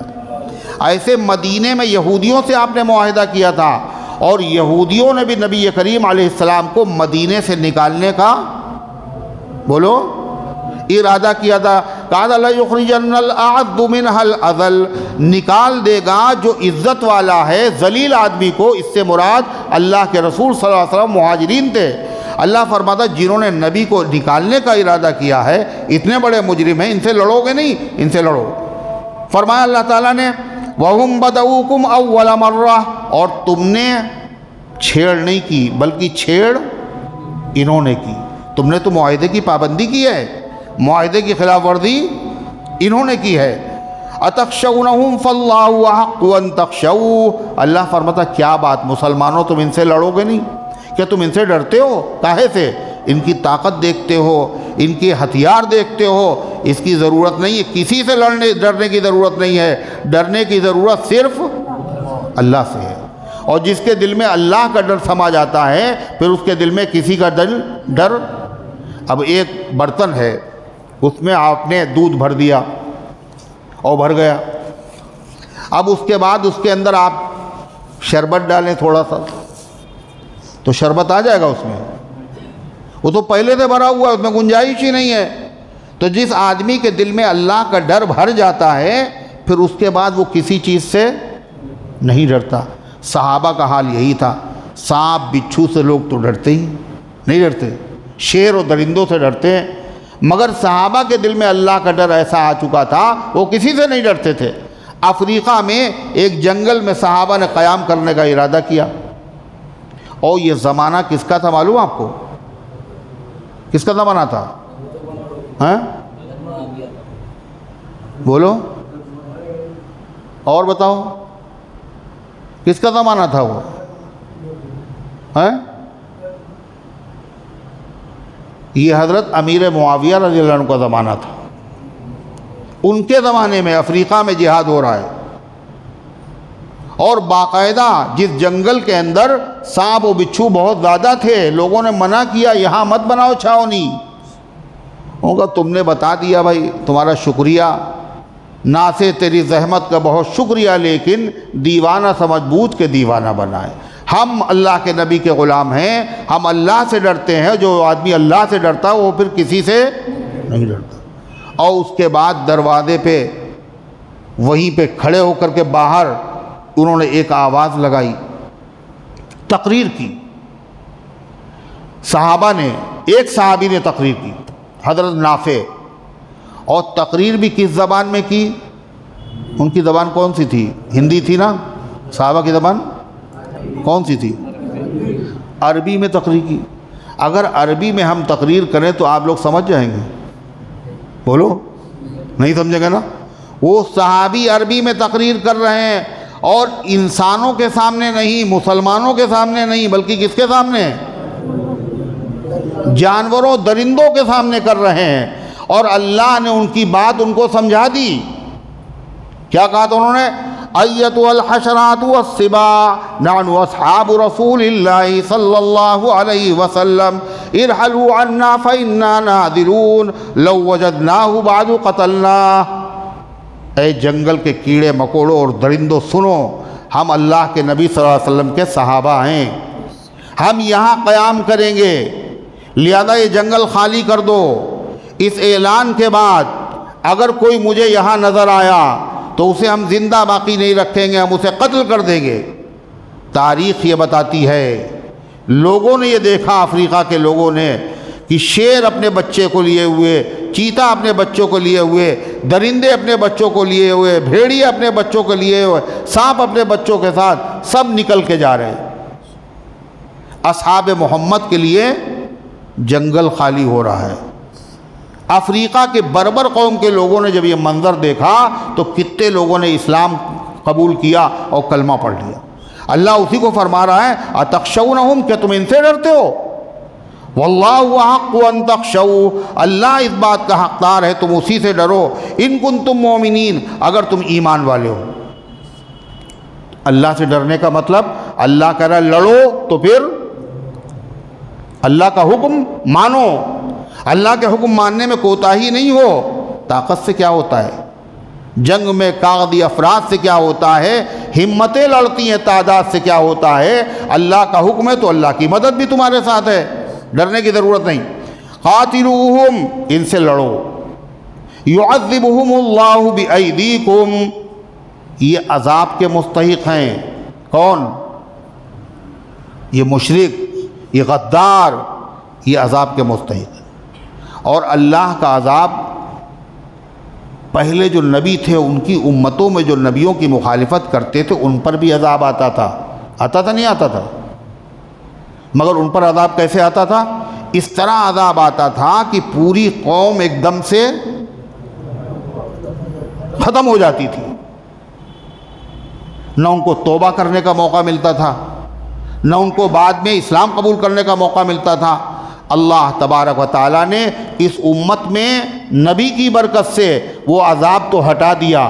اب عذاب ان کا کیا ہے؟ مسلمانوں کی تلوار، مقابلہ۔ اور جب مقابلہ ہوگا تو جو سامنے آئے وہی مارے گئے، جو بچ گئے ان کو انہوں نے دیکھا یہ تو بہت خطرناک معاملہ، ہم بھی مارے جائیں گے، لہذا ان کے دل میں ڈر پیدا ہوا اور اسلام کی حقانیت پیدا ہوئی، ان کو اسلام قبول کرنے کا موقع ملے گا۔ اس کے علاوہ وہ مسلمان جن کو انہوں نے مارا تھا ان کے دل میں کیا تھا؟ یہ پھنسے تو ان کو بھی مارا جائے۔ اور جب وہ دیکھیں گے وہی مارے جا رہے ہیں تو جو ان کا دل جلا ہوا تھا، جب دیکھیں گے ہمارے دشمن مارے جا رہے ہیں تو اس سے ان کا دل کیا ہوگا؟ اور جلے گا نا، ارے ٹھنڈا ہو جائے گا، اچھا ہوا میری آنکھوں کے سامنے یہ ظالم مارے گئے۔ حضرت بلال کو کون ستاتا تھا؟ کیا نام تھا اس کا؟ امیہ ابن خلف ستاتا تھا۔ یہ بدر کی لڑائی میں آ گیا۔ حضرت بلال نے کہا لوگوں یہ امیہ ہے۔ اب سب جانتے تھے کہ امیہ نے بلال کے ساتھ کیا کیا۔ حضرت صدیق اکبر نے خرید کے ان کو آزاد کیا تھا۔ اب صحابہ دوڑ پڑے امیہ کو مارنے کے لیے۔ تو ایک صاحب کی دوستی تھی امیہ سے اور انہوں نے پکارا ان کو مدد کے لیے، تو انہوں نے مسلمانوں کو روکنا چاہا، مت مارو، وہ لیٹ بھی گئے اس کو بچانے کے لیے، مگر بلال کرے بچنے نہ پائے، بچنے نہ پائے، اور باقاعدہ ان کو بچا کر لوگوں نے نیچے سے تلواریں مار مار کے اسے ختم کر دی۔ اللہ اسی کا ذکر کر رہا ہے۔ کیا کہا اللہ تعالیٰ نے؟ یعذبہم اللہ بایدیکم، اللہ ان کو عذاب تو دے گا مگر ویسے نہیں دے گا جیسے قوم عاد و قوم سمود کو دیا تھا، اللہ ان کو عذاب دے گا تمہارے ہاتھوں سے۔ وَيُخْزِهِمْ، اور اللہ کا وعدہ ہے اللہ ان کو رسوا کرے گا۔ وَيَنْصُرُكُمْ عَلَيْهِمْ، اور اللہ تمہیں ان کے خلاف تمہاری مدد کرے گا۔ وَيَشْفِ صُدُورَ قَوْمٍ مُؤْمِنِينَ، اور اللہ ایمان والوں کے دلوں کو ٹھنڈا کرے گا۔ کیسے؟ کیسے؟ جب ان دشمنوں سے بدلہ لیا جائے گا تو کیا ہوگا؟ دل ٹھنڈے ہوں گے نہیں ہوں گے؟ یہ اس کے مستحق تھے، چلو اچھا ہوا۔ وَيُذْهِبْ غَيْظَ قُلُوبِهِمْ، اور اللہ ان کے دلوں سے غیظ کو، جو نفرت ہے، کدورت ہے، اللہ اس کو دور کر دے گا۔ وَيَتُوبُ اللَّهُ عَلَى مَن يَشَاءُ، اور جہاد میں ایک حکمت اور بھی ہے۔ کیا؟ اگر ویسا عذاب آتا تو توبہ کا موقع نہ ملتا، جہاد میں موقع ہے، کچھ مارے گئے، کچھ بھاگے، کچھ بچ گئے، بعد میں ان کے دل میں اسلام کی حقانیت پیدا ہوئی تو اسلام قبول کرنے کا موقع ہے یا نہیں؟ انہی غداروں نے کیا کیا؟ جب مکہ فتح ہوا تو ان غداروں میں بہت سے ایسے تھے جنہوں نے اسلام بولو قبول کر لیا، جیسے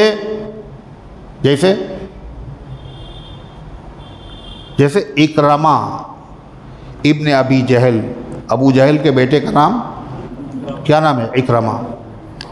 جیسے ابو جہل دشمن تھا ایسے اکرمہ بھی بہت دشمن تھے، اور اللہ کے نبی سے، اسلام سے بڑی نفرت تھی۔ جب مکہ فتح ہوا، اللہ کے نبی مکے میں داخل ہوئے تو اکرمہ نے کیا کہا؟ نبی کا چہرہ نہ دیکھنا پڑے ہمیں، اب تو مجبوری ہے۔ تو اکرمہ مکہ چھوڑ کے چلے گئے، حضور کا چہرہ نہ دیکھنا پڑے، مگر اللہ تعالیٰ نے ان کے مقدر میں ہدایت لکھی تھی۔ اکرمہ مکے سے گئے، کشتی پہ سوار ہو گئے، رہیں گے نہیں یہاں، دوسری جگہ چلے جائیں گے۔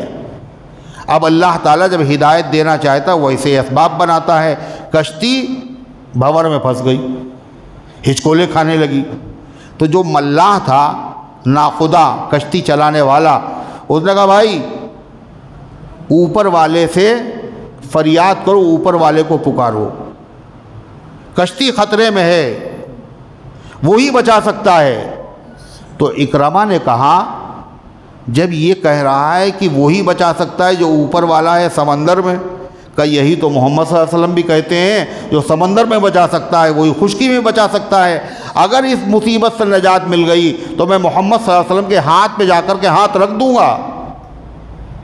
اللہ نے نجات دے دی۔ اکرمہ آئے اور مدینے پہنچے، اتنا بڑا دشمن کا بیٹا، اللہ کے نبی کا اکرام، وسعت ظرفی، دل کی بڑائی دیکھیے۔ آپ اکرمہ کو دیکھ کر ان کے استقبال کے لیے اٹھ کر کے کھڑے ہو گئے۔ آپ نے کہا مرحبا بالراکب المہاجر، مرحبا ہے اس سوار کے لیے جو مکہ چھوڑ کر کے چلا جا رہا تھا، اور بعد میں اکرمہ نے اسلام کی خاطر بڑی قربانیاں دی ہیں۔ تو اللہ تعالیٰ نے جہاد اسی لیے رکھا ہے، عام اگر عذاب آتا تو اسلام کو قبول کرنے کا موقع نہیں تھا۔ وَيَتُوبُ اللَّهُ عَلَى مَن يَشَاءُ، اللہ جس پر چاہے گا اپنی رحمت سے متوجہ ہو جائے گا، توبہ کی توفیق دے گا۔ وَاللَّهُ عَلِيمٌ حَكِيمٌ، اور اللہ علم والا، حکمت والا ہے، اس کو پتہ ہے کہ کون ایمان لائے گا اور کون نہیں لائے گا، کون سچے دل سے لائے گا، کون دکھاوے کے طور پر لائے گا۔ اور اللہ اگر چاہتا تو اللہ اپنے نبی کے دشمن، اسلام کے دشمنوں کو زمین میں دھسا دیتا، آسمان سے شعلے برسا دیتا، مگر اللہ نے یہ نہیں کیا، بلکہ صحابہ کا، اللہ والوں کا اللہ کے دشمنوں سے خدا نے مقابلہ کرایا، بدر میں، احد میں، خندق میں۔ ایسا کیوں؟ اللہ فرماتا اس میں حکمت یہ تھی تاکہ وفادار اور بے وفا، مخلص اور منافق دونوں میں فرق بولو ظاہر ہو جائے۔ اس لیے کہ امتحان کب ہوتا ہے؟ اپنا اور پرایا کہاں پتہ چلتا ہے؟ دسترخوان پہ نا، جب عام دعوت ہوتی ہے تو سبھی آ جاتے ہیں، اپنے بھی، غیر بھی، پرائے بھی، دشمن بھی۔ امتحان کہاں ہوتا ہے؟ مصیبت کے موقع پر۔ یہاں جو ساتھ میں رہا وہ مخلص ہے، جو منہ پھیر گیا وہ اپنا نہیں ہے۔ غزوہ احد میں کیا ہوا؟ 700 اللہ کے نبی کے ساتھ رہے اور 300 تھے جو عین موقع پر جان بچا کر کے نکل گئے۔ کیا پتہ چلا؟ جو 300 جو گئے ہیں یہ منافق ہیں اور 700 جو رہے وہ مخلص صحابہ ہے۔ اللہ فرماتا ہے ام حسبتم ان تترکوا، مسلمانوں تم کیا یہ سمجھ رہے تھے خالی لا الہ الا اللہ پڑھ لیں گے اور جنت میں چلے جائیں گے؟ کیا تم نے یہ سمجھ رکھا تھا کہ تم کو چھوڑ دیا جائے گا، تمہارا امتحان نہیں ہوگا؟ وَلَمَّا يَعْلَمِ اللَّهُ الَّذِينَ جَاهَدُوا مِنْكُمْ، حالانکہ ابھی اللہ تعالیٰ نے نہیں جانا، اللہ نے تمہارا امتحان لے کر کے ظاہر نہیں کیا تم میں سے جہاد کرنے والے کون ہیں۔ وَلَمْ يَتَّخِذُوا مِن دُونِ اللَّهِ وَلَا رَسُولِهِ وَلَا الْمُؤْمِنِينَ وَلِيجًا، اور تم میں سے کون ایسے ہیں جنہوں نے اللہ اور اس کے رسول کو چھوڑ کر کے اور ایمان والوں کو چھوڑ کر غیر ایمان والوں سے دوستی نہیں کی ہے۔ یہ امتحان ہی میں پتہ چلے گا کون اللہ اس کے رسول کا دوست ہے اور کون اللہ اور رسول کے دشمنوں سے ہاتھ ملائے ہوئے ہے۔ واللہ خبیر بما تعملون، اور تم جو بھی عمل کرو گے اللہ کو ایک ایک عمل کی خبر ہے۔ نماز پڑھی کیا مقصد ہے؟ لوگ مسلمان سمجھے۔ لمبے وظیفے پڑھے لوگ بزرگ سمجھے۔ حاجی کا بورڈ اپنی دکان پہ لگا دیا تاکہ لوگ زیادہ پھنسیں، یہ حاجی صاحب کی دکان ہے لہذا اطمینان کریں اور تم ان کی گردنیں کاٹ دو۔ کیا مقصد ہے تمہارا اس کا؟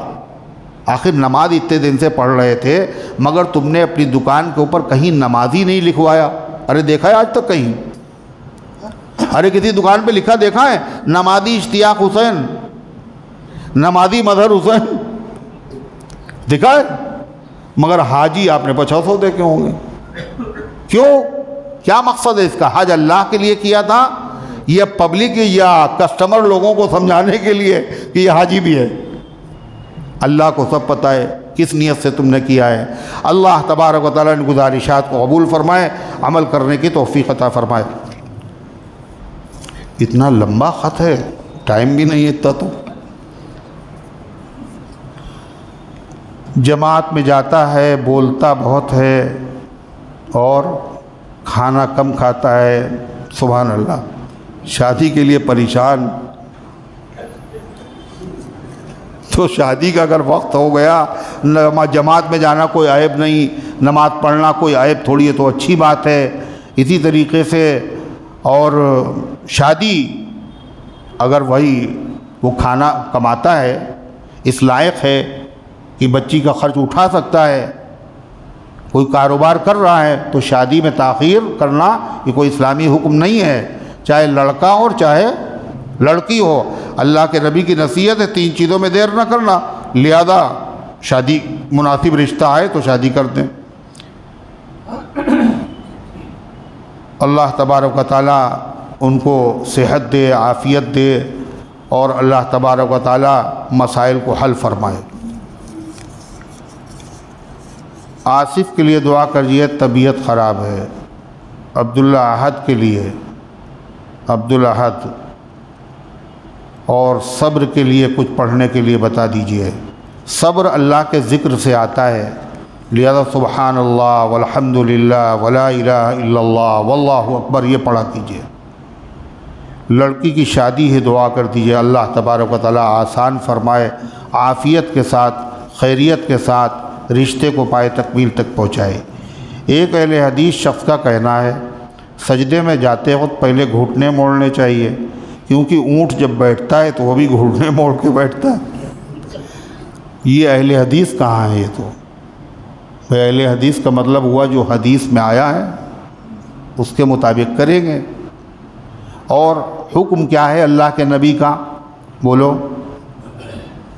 حضور صلی اللہ علیہ وسلم نے نماز صحابہ کو پڑھائی، صحابہ کو سکھائی۔ حضور کا کیا حکم ہے؟ حدیث کیا ہے؟ صلو کما رأیتمونی اصلی، ویسے نماز پڑھو جیسے تم مجھے نماز پڑھتے ہوئے دیکھتے ہو۔ اور نبی کو نماز پڑھتے ہوئے ہم لوگوں نے تو دیکھا نہیں، اہل حدیث نے دیکھا ہوگا۔ دیکھا ہے؟ کس نے دیکھا ہے؟ صحابہ نے۔ صحابہ جب رکوع کرتے تو ویسے ہی کرتے تھے جیسے نبی کو انہوں نے کرتے ہوئے دیکھا۔ پہلے گھٹنے رکھتے تھے، پھر ہاتھ رکھتے تھے، پھر ناک رکھتے تھے، پھر پیشانی رکھتے تھے۔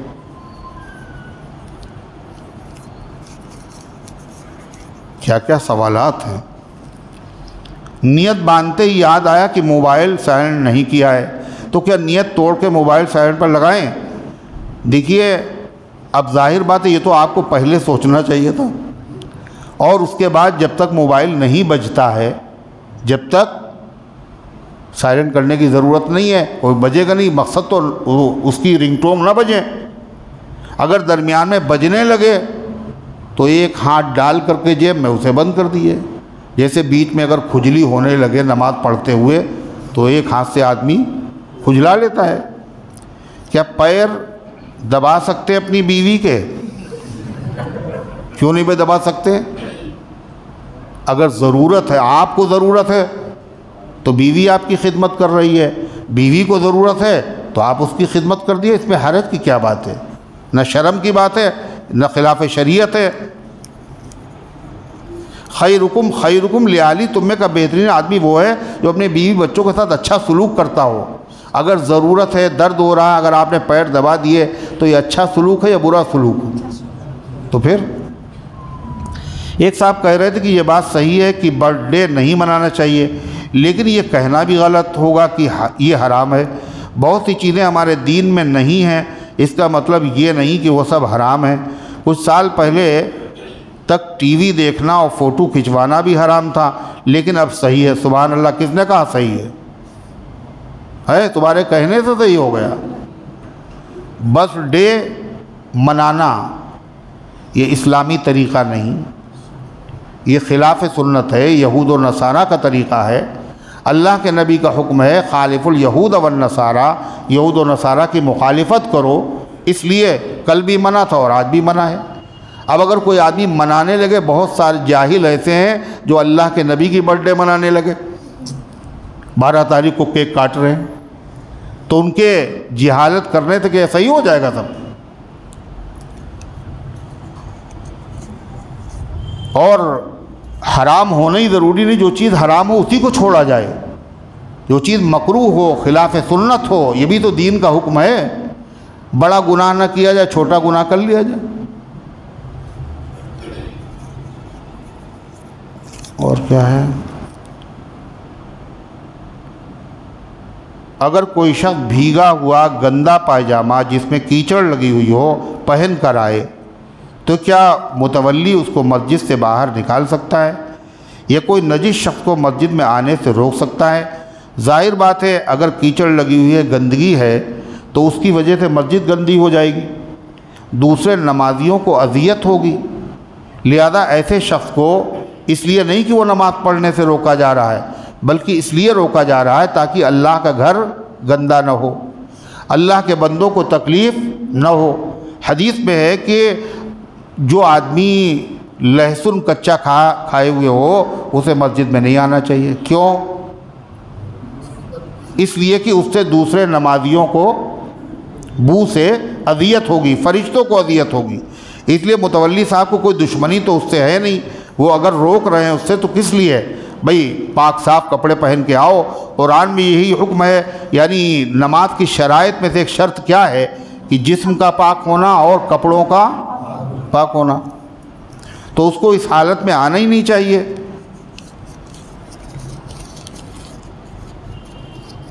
لکھا ہے میری والدہ کا انتقال ہو گیا، انا للہ و انا الیہ راجعون۔ اللہ تعالیٰ مغفرت فرمائے اور امت کے تمام مرحومین کی مغفرت فرمائے۔ اللہم صلی علی سیدنا وعلی آل سیدنا کما تحب و ترضی عدد ما تحب